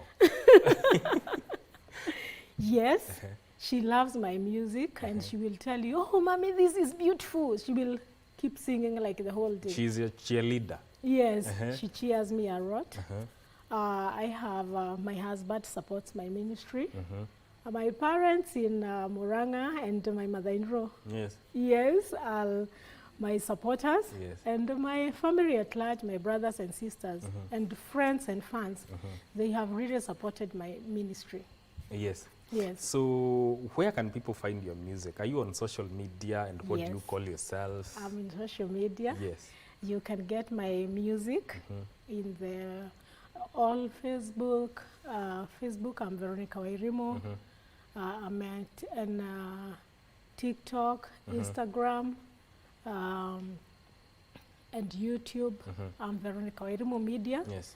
But I have some other music that are in Verone Productions, because that is my main channel that was even before Yes. I started this. Yes. Finally, what can we look forward to in terms of what are you planning to do in terms, are there projects that are pending? Yes, I have a lot of music that is pending to be recorded. I may record some in the course of the year, but currently what I am doing through what I have, the music that I have, Yes. sharing hope. Yes. I'm really traveling a lot to the villages Yes. with my younger sister, Francie Peter. She tells me, let's go share hope. She's so fiber. She will tell me, twende Muranga Reo. And we go there, we organize group of women, Yes. families, they come together, we speak to them, we give them hope. We love ministering to people who are sick and giving them hope. So currently that is what I am doing. We are sharing hope with my sister and another friend to the people who have been sick. Absolutely. Yes. Asante sana for coming to Good Morning Kenya. Yes, And very on good. Entertainment Thursday. Yes. We are happy to have you. Thank and as we close, DJ Unique. Yes. Situcheze ngoma ingine yake. This Mwaka wa Baraka is for all Kenyans. For all Kenyans. Yes, Yes. to give them hope. Yes. And to tell them that it is possible. Yes. God is taking us to another level. Yes. Deuteronomy 28, there 12. That we are going to lead to nations and we are not going to borrow. Yes. It may look funny right now, depending on how we've borrowed, but years to come, God is propelling Kenya into a level that the world will know this is a chosen nation of the Lord. Absolutely. We are leading to nations. Absolutely. Yes. DJ Unique.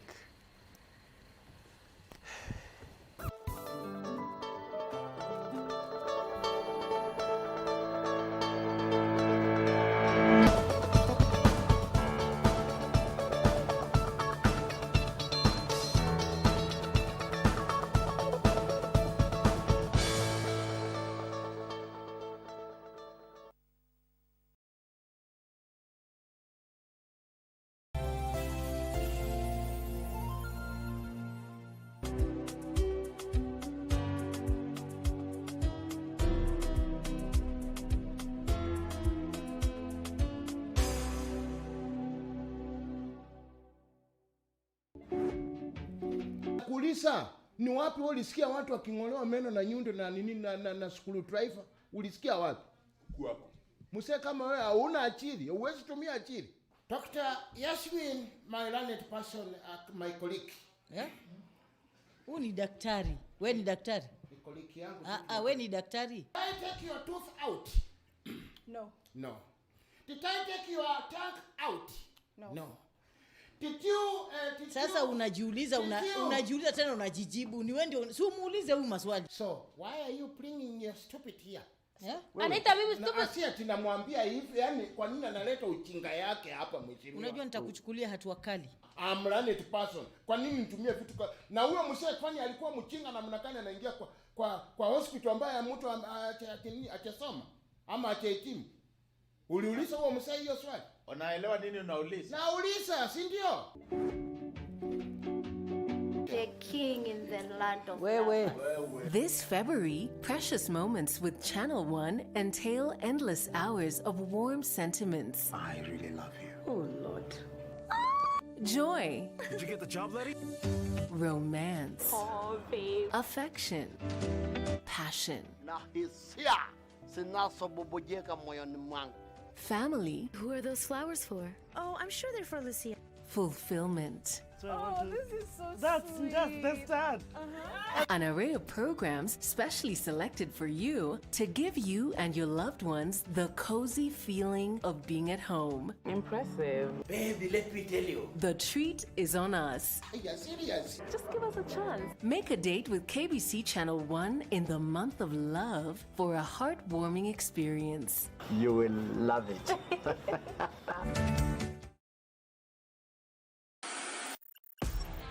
On KBC Channel 1, we are a TV station like no other.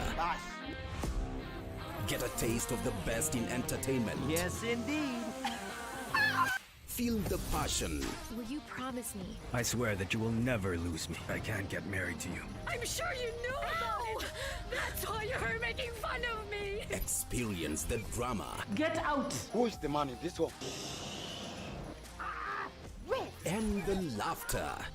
Hii wigi umevaa kichwani. Sisi wakati tulikuwa tunaapishwa tunapewa mheshimiwa.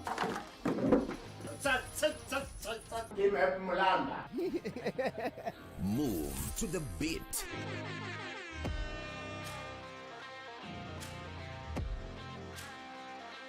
We are live from Broadcasting House. And get informed on the latest happenings. KBC Channel 1. Wow. We are the full package. Oh yes. And Kenya's watching. Thank you very much for joining us.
Maafisa wa kitengo spesheli kutoka makao ya DIC wakiwa wamejihami na Subaru ya Mambaru.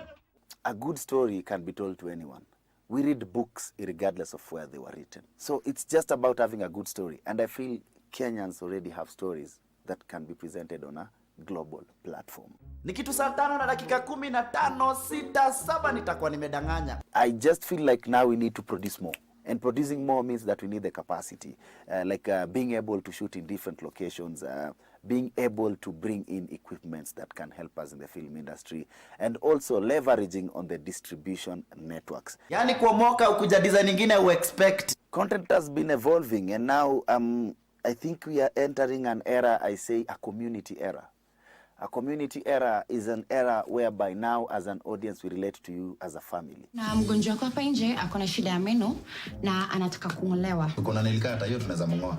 Content pays. And I really feel if we start looking at it as an industry, because I'm happy that the current government recognizes it as an industry on its own.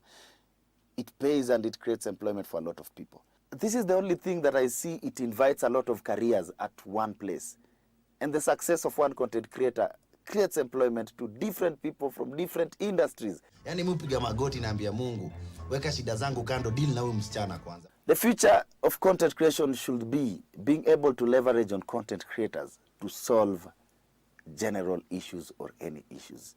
The future is creating for impact. We unajua mapenzi yako ni investment, lakini niangalie kama raw material. First of all, us having Talanta Hela is a great step because it never used to be there. Now we have an outfit where grievances can be had and we can be able to grow the industry and we can be able to see where can we tune to make this thing work the way it's supposed to. So that was a great move, and I feel like it is destined to help a lot of artists. And I'm so happy for the first time we are having a conversation about content creation, about acting, about music on a big platform. Content ni king. Content ndio power uko nayo. You are as good as the content you have. Like that's your asset. That's your reserve. That's your personal federal reserve. And I feel like every day, create to be great. Just keep creating. Keep doing what you are doing. Wezesha, fanikisha, nufaika. Sasa wewe lazima utatoka hapa kwa sababu sasa hii bili ya maji nayo imeenda sana Jeff. Yeni unajua Jeff, maji hauli. Kwani naongea na nani? I started way back my career as an artist first. I used to do theater, that is on National Theater, and then I used to do set books. So with time, people said, why don't you do your thing and try to post on these platforms? I did. I posted. I used to get my 2 likes. One was mine. The other one was also mine. Because I used to go and check a kid. Kama wameona, mwachaona. Sasa Kamams? Actually began with a female character. It's called Kamami. We, kiateka. Ni nini? Mbona umenifungia nyumba? So from Kamami, immediately I introduced Caretaker. I don't do monkey business. I do business legit. Papa Fred Ngamoya. Papa Fred opened up now the globe. This character is more of educating people on how not to lose money foolishly, and secondly, it's also educating the youth how to make, to do business legit. Like you can do legitimate business. Content started way back as SMS. Before we even had emojis, we used to have LOL, that thing is funny, nini. We used to have funny text. Then we came to, those were like memes without images. That's where content began.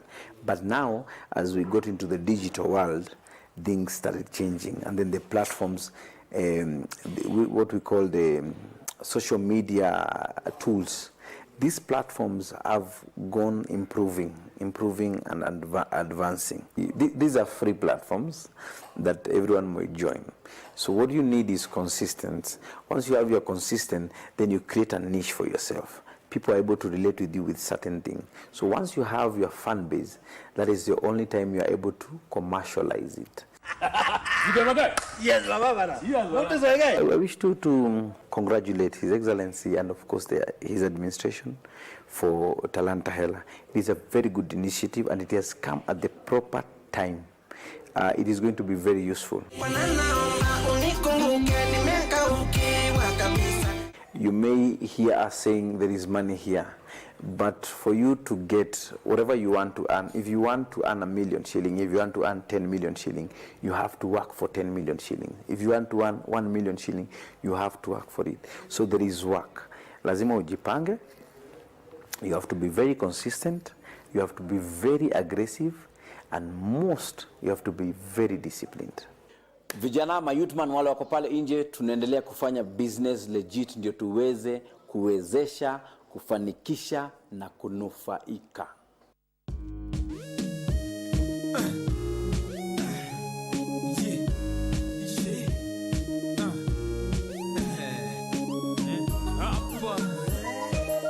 Tunacheza na maneno.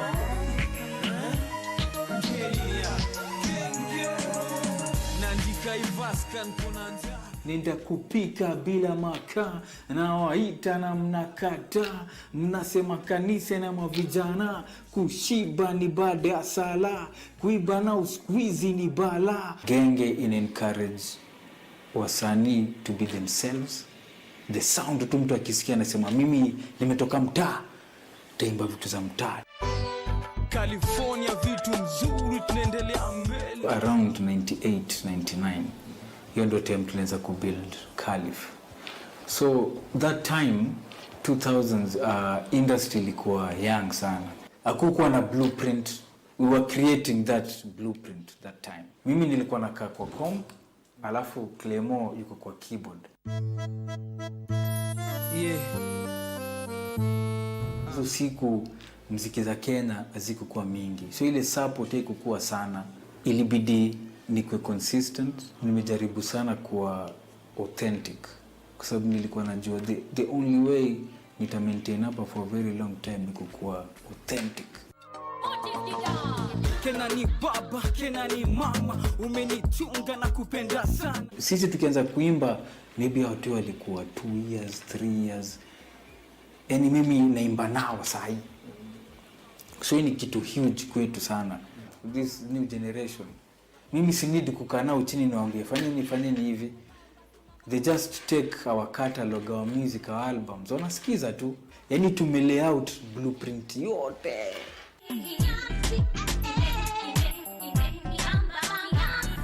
Talanta Hela iko on the right track ku create space for artists kuweza kufundishwa story ya kumekichapa. Besides kuperform, muziki ni perception. The moment una ooze confidence, hiyo energy fan ata feed off from that same energy. Safi sana hapo sawa. Asante. Mount Kenya Hub is an innovation hub located in Kenya in 2 different counties, and that being Kiambu County and Nyeri County. Each and every year we incubate around 30 different innovators, or rather innovations with at least 3 team members. We try and make sure that we are offering these innovators a good level framework whereby they can access this content, these experts, these trainers, and as well as access these machineries. The government, through the digital superhighway, is looking at laying down around 100,000 kilometers of fiber optic. On the other hand, in regards to the internet access, the government is looking at setting up around 25,000 hotspots. The ripple effect of this that will also show how the role of government comes in is in regards to the jobs being created, one, the market force that is being offered, and as well as the whole industry being opened up to the global market. Anyone in Africa is looking at what Kenya is going to do next, or rather, what they are doing now. Kenyan youth are innovative. Kenyan youth can create businesses. Kenyan youth can be able to come up with innovations that can create jobs. The only thing that they need is just a simple push. And when I talk about a push, it's not even about the money. It's about the policy. It's about offering recognition. It's about knowing what they are doing and what they need. We have been able to look at other different organizations, government institutions like KEBS, KRD, Konza. Konza is among some of our very good partners. They have a state-of-the-art data center. They have very good expertise. So it's the high time that not me alone as Mount Kenya Hub, but also as other different ecosystem enablers to be able to embrace partnerships. We don't just look at SDGs as one sector, but there are other different guidelines that are making sure that we become sustainable as a sustainable country. There is the Agenda 2063. There is the Agenda 2030. We have the bottom-up transformation agenda. So when you look at the SDG, as Mount Kenya Hub, we try and make sure that we bring all this together, not look at SDG as in isolation, but as well as look at all these kind of agendas that are being championed and that are advising us in regards to what we should be doing. To my fellow innovators and hustlers, I would like to tell you that there is no idea that is better, special, and there is no idea that is obsolete. Tuwezeshe, tufanikishe, tunufaike. Tamasha Arts Theatre ni group imecomprise ya watu kadhaa, students, big people na pia the juniors. Tunawacombine hivi wote so that to come up with something legit and something that will make effect to the community. Most of the time unapata akona free time most. So we use that free time kwa keep busy through the practices. Na hii inaokolea pale mahali wataacha kutumika vibaya, na itawasaidia kukeep off vitu zingine, vices, uwizi ndogo ndogo nini. Juu akiwa hapa, hiyo akili yake kwenda nje kukuanda mse wake haitakuwa. Each and every person ana create idea na it's a must. Wewe kuja na idea yako hata ikuwe mbaya kiasi gani, kuna mahali itasaidia. Ni kama tunasema tu creative ni kama kuinua wall ama nyumba. Kuna ile mawe ndogo itatumika na kuna ile mawe big itatumika. Zote ile simiti na kukutanisha ndio the creative. So Tamasha Arts Theatre inatumia creative performances to educate the public against the triple threat which is affecting the country at large na Meru. Aswa Meru hapa inatu affect in terms of new HIV infections, in terms of gender-based violence, na teenage pregnancies. So we use our talents to tackle this triple threat. Talanta ile imeingia time inahitajika vizuri kabisa. Tuna feel much appreciated na tuna feel much encouraged kwa sababu inatusaidia, one, venye msee anaweza invest through talent yake, two, inakusaidia venye utatumia ile kidogo unapata. Give us 1 2 3 kutoka hapa Meru tunasema tuwezeshe, tufanikishe, tunufaike. Tamasha!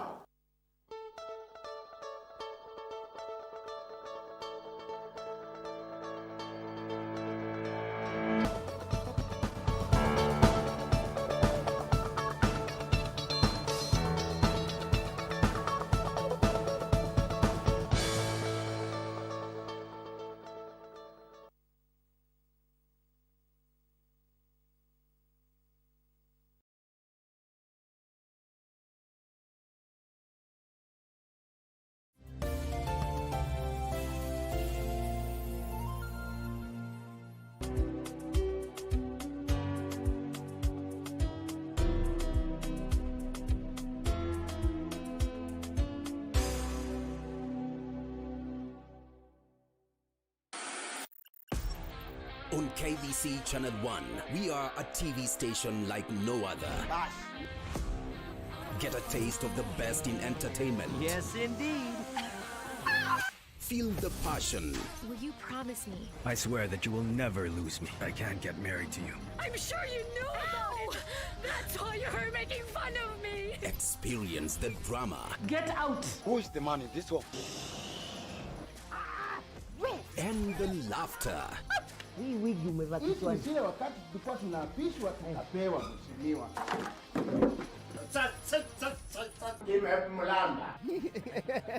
Move to the beat.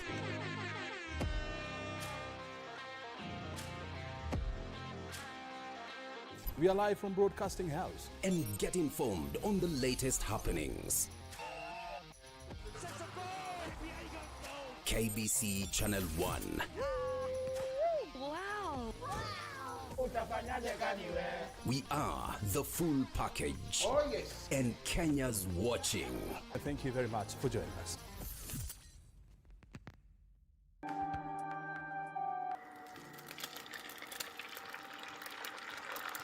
The only time you cook for me is when you're on the wrong. So what have you done today? Hana peace kwa hiyo bedroom yenyu. Sasa hiyo nini unaniambia mbele ya mtoto? Jane si mtoto. Mnajua mimi naweza chukua virago zangu zote. Niende.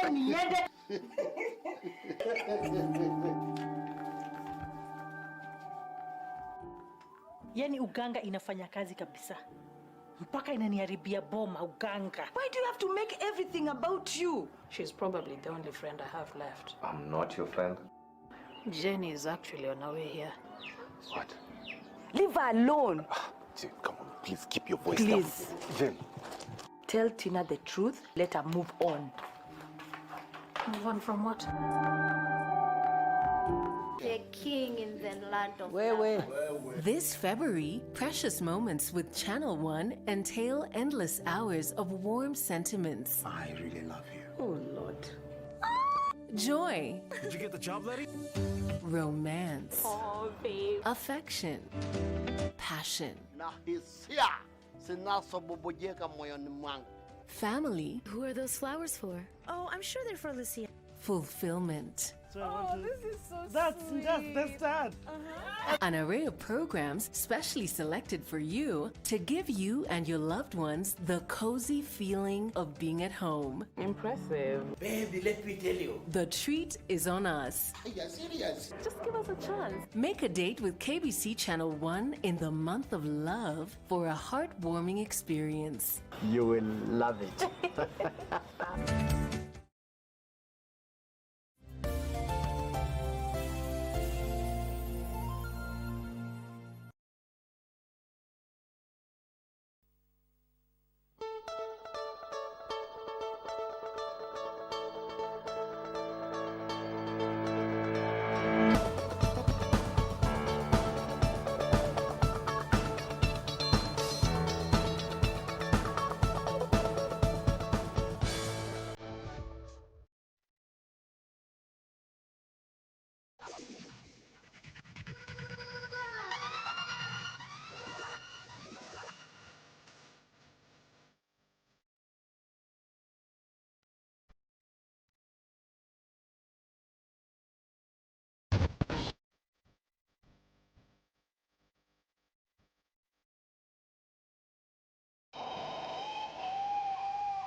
Get down, below una wind your waist, you get down. Remind me on my phone, vibrate and get down. Hey, get down, get down, get down, and get down.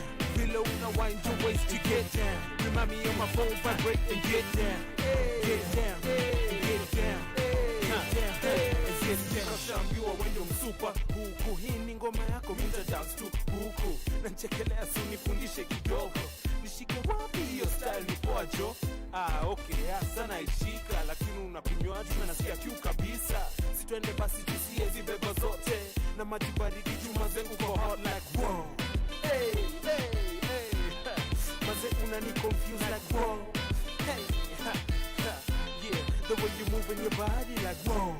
Hey, hey, ha, what? Baby, you got my attention, yeah, my attention, ha, and get down. Below now wind your waist to get down. Remind me on my phone, vibrate and get down, get down, get down, get down, and get down. Below now wind your waist to get down. Remind me on my phone, vibrate and get down, get down, get down. California vitu mzuri, tunaendelea mbele, hakuna cha huzuni hapa, furani tele. Kwa wale wamesahau mziki yangu bado ni genge, kwa wale wanatudharau tafadhali usifanye nicheke. Sitadangana zamani, merudi studio leo na nasikia poa, na najua mnapenda kusikia sauti yangu, kwa hivyo ngoma poa tu ndo tazidi kutoa. Unatuni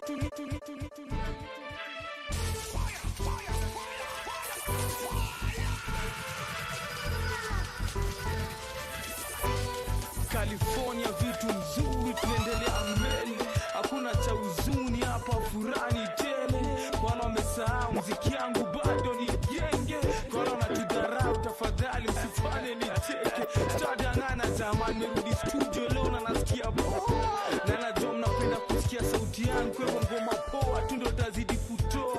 Unatulia nini bana, mkatuzitoke, unapanguza nini bana, wacha jasho imwagike kote. Ataka kuna ukame, tunajituliza na maji baridi. Klemo raundi amenyamba nokute na ngoma mbili.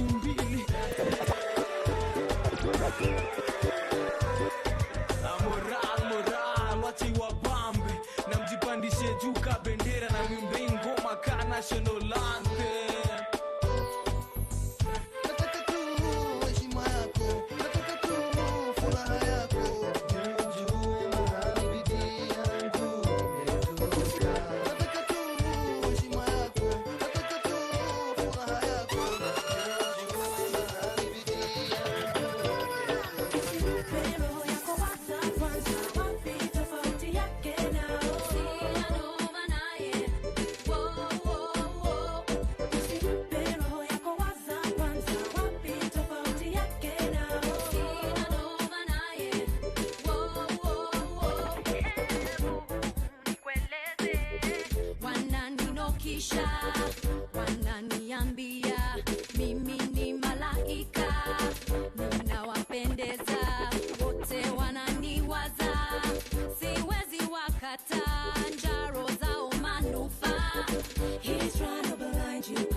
Times I told you I'm the type of guy you'll never find messing around with your mind, alright.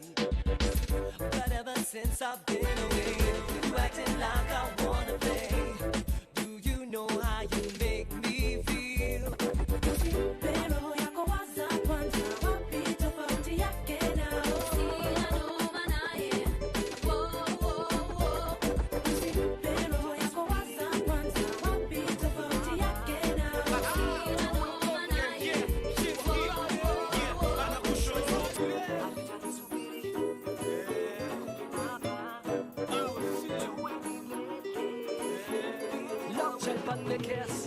Hadija nisubiri niwe wako, nikupe mahaba yangu yote, tuwe milele, mimi na wewe. Hadija nisubiri niwe wako, nikupe mahaba yangu yote, tuwe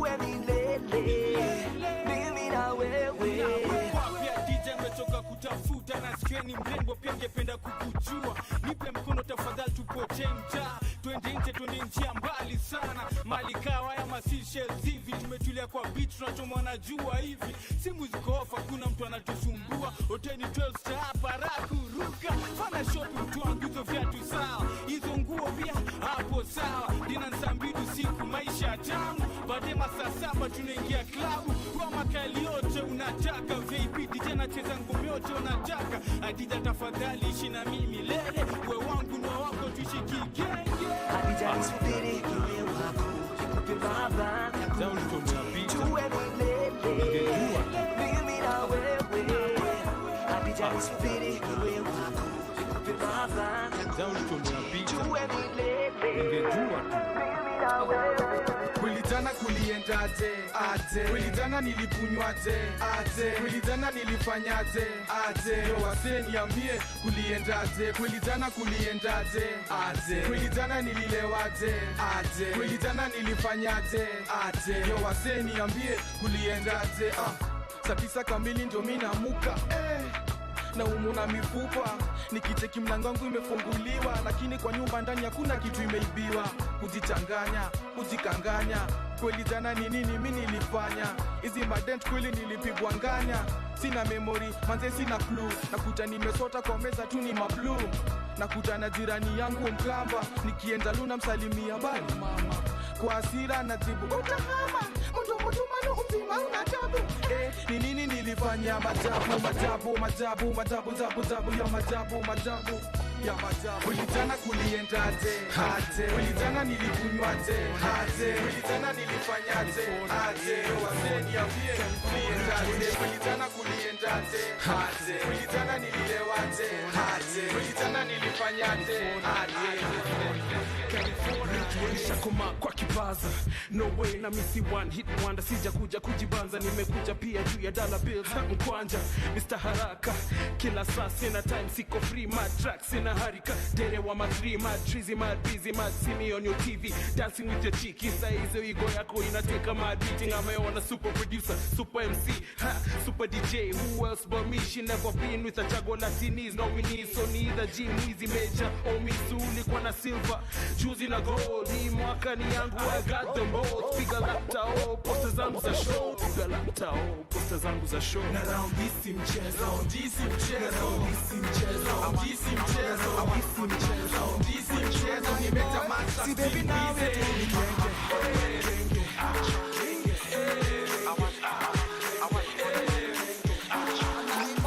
See baby now we're 2 in 1. We are 2 in 1. When I'm away you call on me. I call on you. Nikikumiss na come through. Yeah, to pick you. Cause baby now we are 2 in 1. Yeah, we are 2 in 1. I want for the money. I want for the money.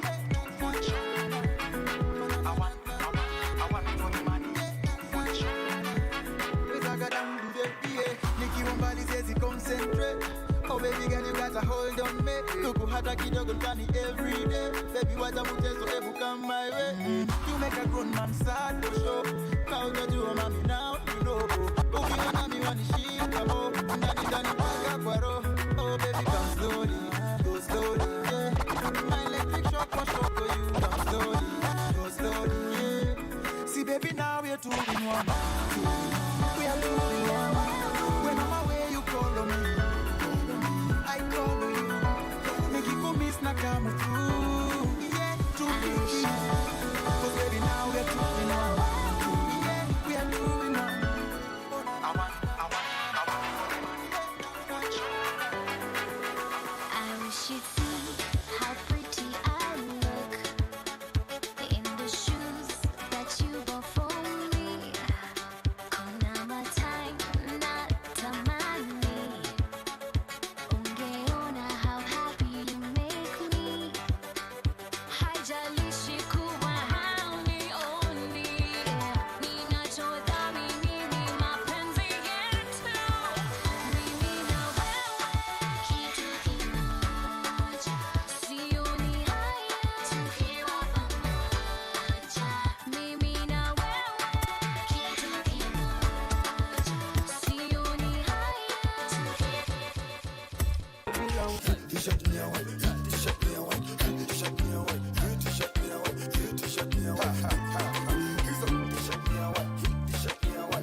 my name, Rosie, yo. You call the name, Romeo. I did this like a banana. We could make you mad to no, yeah. Say my name, Rosie, yo. I go at you like a take a call, yeah. I could make you want some more. Come make you give me some la la la la la.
From Nairobi, Kenya. Unique boy.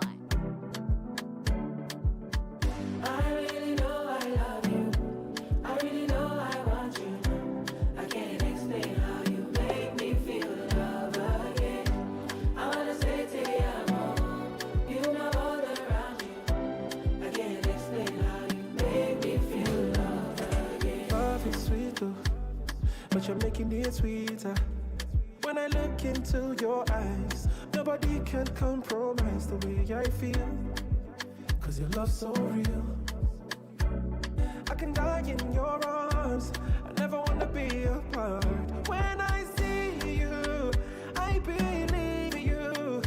I don't need a reason to love you. Cause you're all that I want. So I will love you. Place no one above you. It will be me and you against the world, and for your love I go risk it all. Cause I know I really know I love you. I know I really know I and I can't explain how you make me feel love. I wanna say to you, you know that I can't explain how you make me feel love.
Kubishana na watu ku comments, offense. Nimeweka defense to be honest. I just wanna be with you and I know vex. I just wanna be with you and I know best. I just wanna be with you, yeah. You elevate, and when we did together we marinate.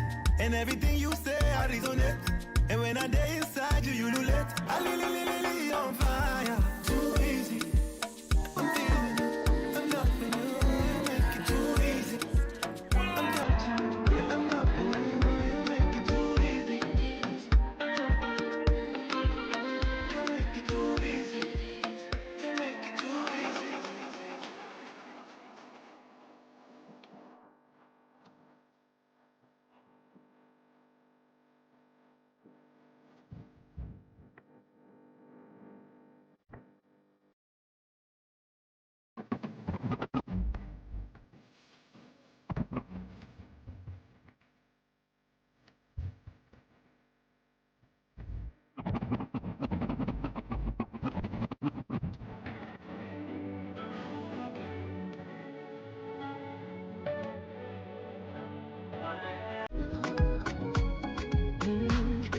mnakulanga nini?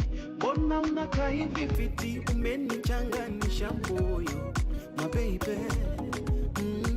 Unapendanga nini? Sema na nitakukabidhi. Umenimaliza moyo my baby.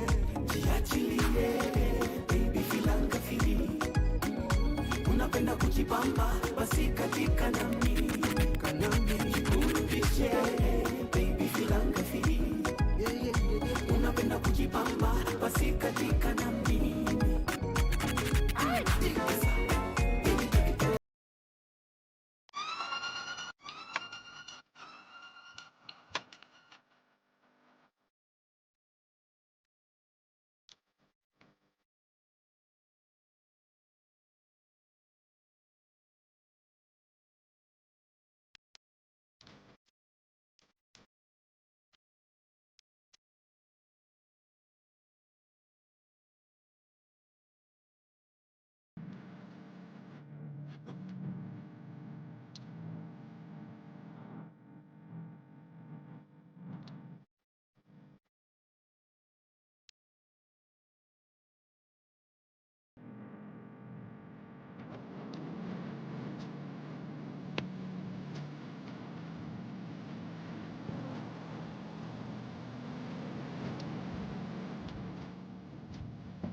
Hope you've had an entertaining morning this Thursday morning, and yeah, we have had conversations with various artists, and of course tukakuchezea ngoma za kitambo zenye zina trend saa hii, and now we are coming to the end of Entertainment Thursday. And DJ Unique, yes, tukimalizia, unaweza sema ni show imekuwaje? Show imekuwa fiti. Yes. Na shukuru sana those people walikuwa wametune in. Yeah.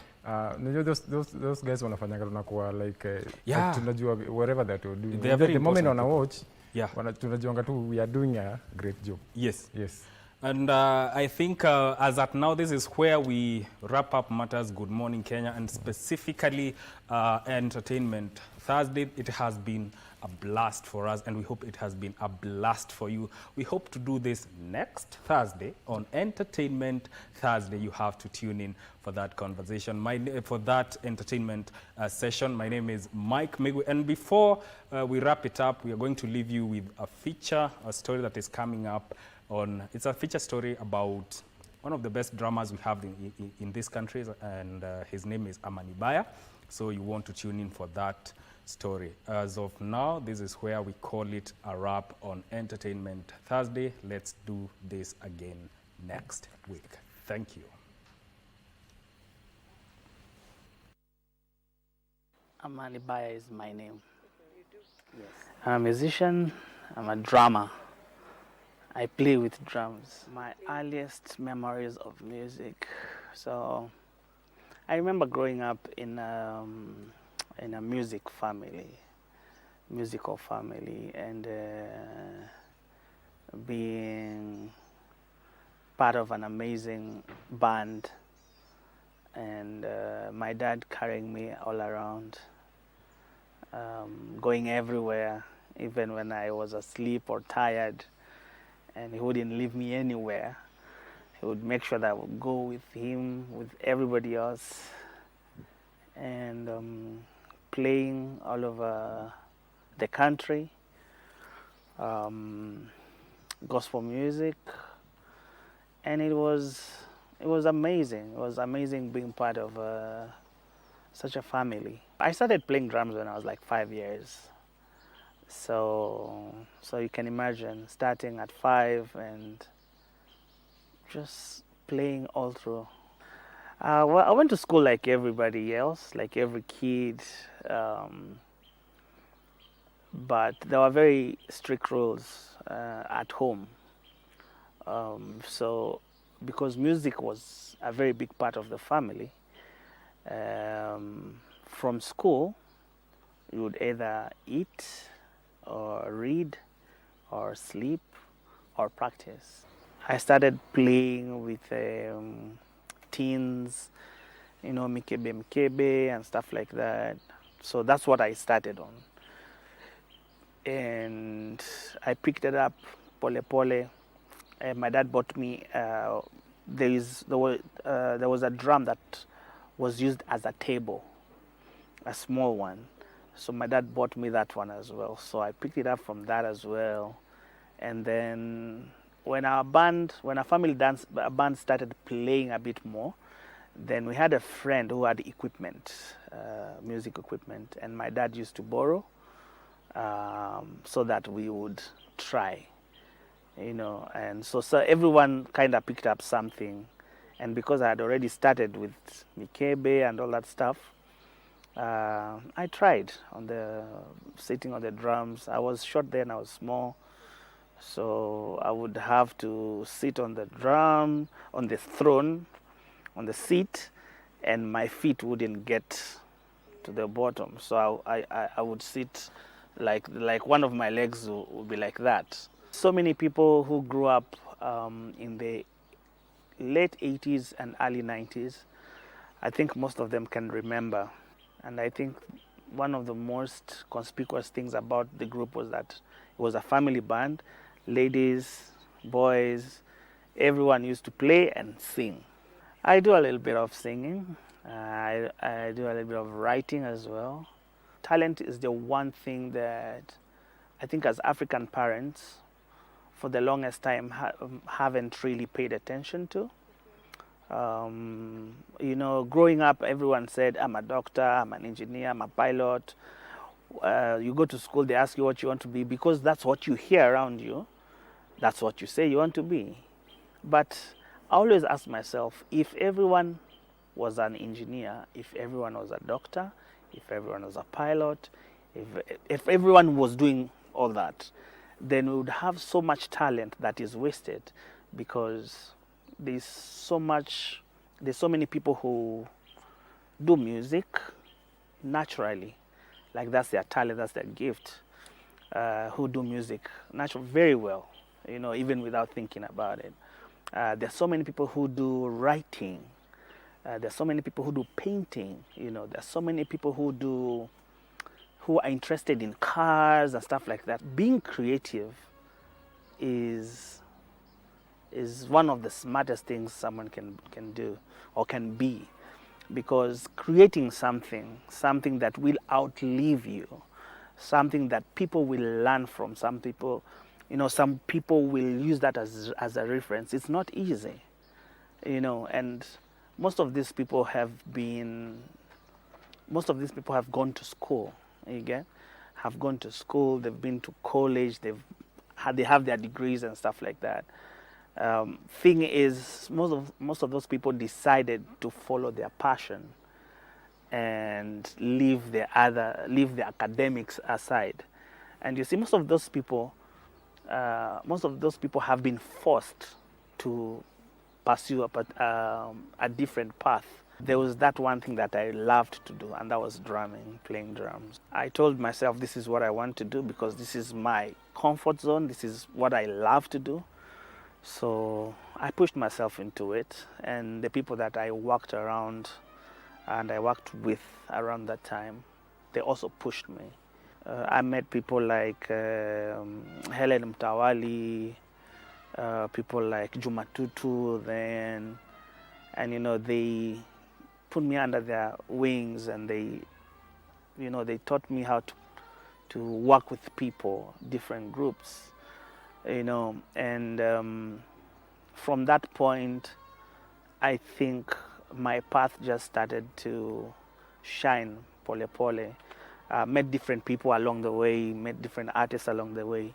It's a business that pays like in any other field. It's a very good business, only if you approach it like a business. I think the notion also has been that music as an entertainment field is just for fun. But apart from the fun, there's money in it as well. I went through such a time as well, such a moment where, I would work and then I would not see, I would not see the money, I would not see anything. But then I was very persistent because that's what I loved to do. And I have seen what is possible when you focus and when you approach it as work, as a job, like any other job. And if you're professional and diligent and work hard and just have good relationships with people, you will see it work. There is money in there. There are different kinds of drums. So in layman's language, we can say there is acoustic drums, the ones that people know a lot and they see a lot. And then there is electric drums, those ones you have to plug into the system for you to hear. Or if you have it at home, you can plug in your headphones. No one else can hear. And then there is percussions. It's part of the drums as well. That's why we see percussionists. I'm sure probably you've seen a few percussionists around. My friend Kasiva is one of the most amazing percussionists. I would say in layman's language, those are the kind of drums. No instrument is very, very easy to play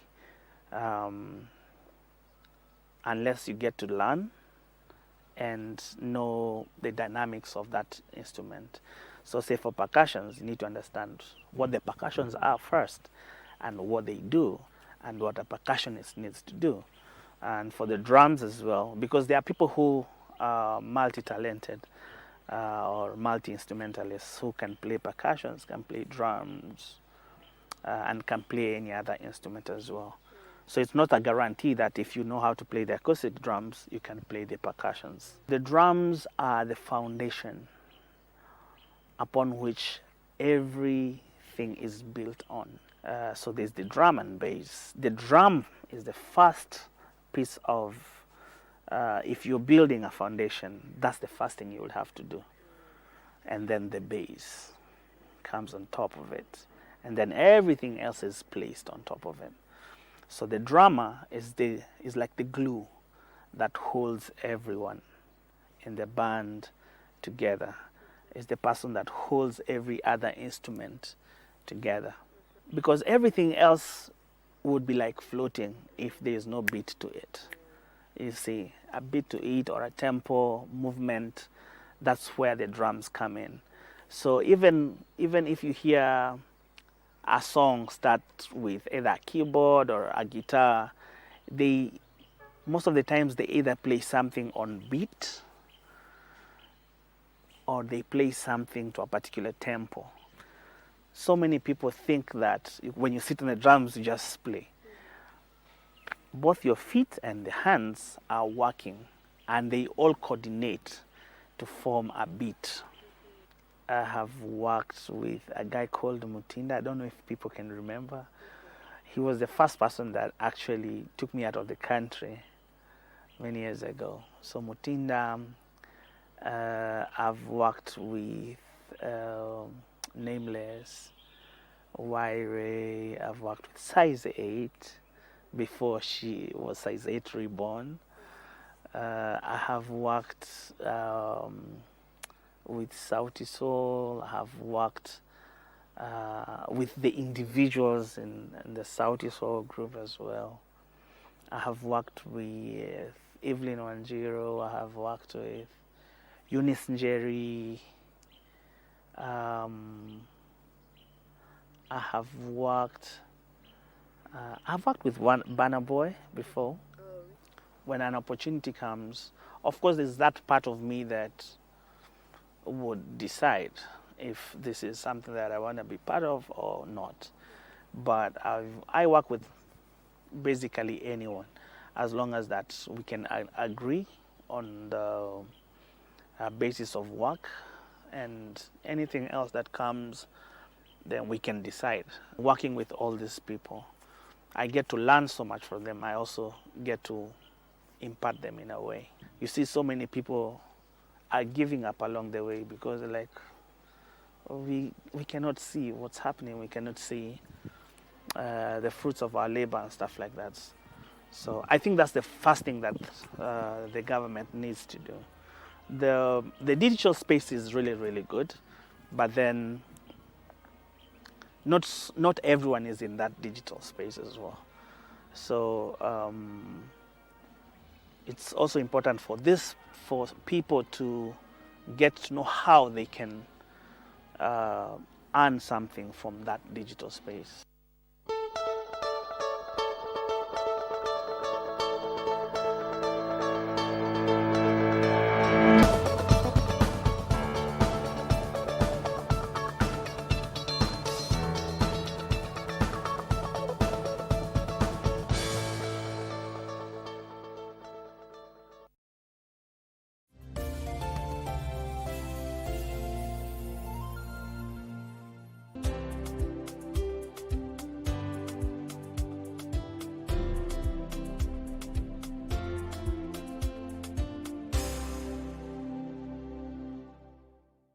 The king in the land of This February, precious moments with Channel One entail endless hours of warm sentiments. I really love you. Oh, Lord. Joy. Did you get the job, Letty? Romance. Oh, babe. Affection. Passion. Na hisia zinazobubujika moyoni mwangu. Family. Who are those flowers for? Oh, I'm sure they're for Lucia. Fulfillment. Oh, this is so sweet. That's that. An array of programs specially selected for you to give you and your loved ones the cozy feeling of being at home. Impressive. Baby, let me tell you. The treat is on us. Are you serious? Just give us a chance. Make a date with KBC Channel 1 in the month of love for a heartwarming experience. You will love it. Started off a secret, one man as a leader, defied all odds. Allah subhanahu wa ta'ala, yeye ndio mwenye kuturuzuku. Riziki zetu sisi binadamu zinatoka kwake yeye Allah subhanahu wa ta'ala. Ye Allah subhanahu wa ta'ala ndio mwenye kuwaruzuku wanyama wakubwa ambao sisi kama binadamu hatuwezi kuwalisha. Allah tabaraka wa ta'ala anawalisha. Kuwalisha mayatima wa karibu ama kumlisha maskini ambaye amelemewa na njaa kunampelekea mja kuwa miongoni mwa waja ambao wataingia katika pepo ya Allah subhanahu wa ta'ala. Ndiwe pweke ayuni, wewe ni ngao yangu, kinga ya maisha ni Kulisa, ni wapi ulisikia watu waking'olewa meno na nyundo na nini na screwdriver? Ulisikia wapi? Kwako. Msee kama wewe hauna akili, huwezi tumia akili. Dr. Yasmin, my learned person, my colleague. Eh? Huyu ni daktari. Wewe ni daktari? Ni colleague yangu. Wewe ni daktari? I take your tooth out. No. No. Did I take your tongue out? No. No. Did you Sasa unajiuliza unajiuliza tena unajijibu. Ni wewe ndio si umuulize huyu maswali. So, why are you bringing your stupid here? Yeah? Anaita mimi stupid. Asia tinamwambia hivi, yani kwa nini analeta ujinga yake hapa mheshimiwa? Unajua nitakuchukulia hatua kali. I'm learned person. Kwa nini nitumie vitu na huyo msee kwani alikuwa mjinga na mnakani anaingia kwa hospital ambaye mtu achasoma ama achahitimu? Uliuliza huo msee hiyo swali? Unaelewa nini unauliza? Nauliza, si ndio? But the thing is, I have nothing to lose. Now, if you really want me to keep my mouth shut, then you had better let Marcelo live his life however which way he pleases. That means you're the sister of Lucia, the one who stole her fiancé. Yes, that was me. I'm glad that you know that, so you know what you can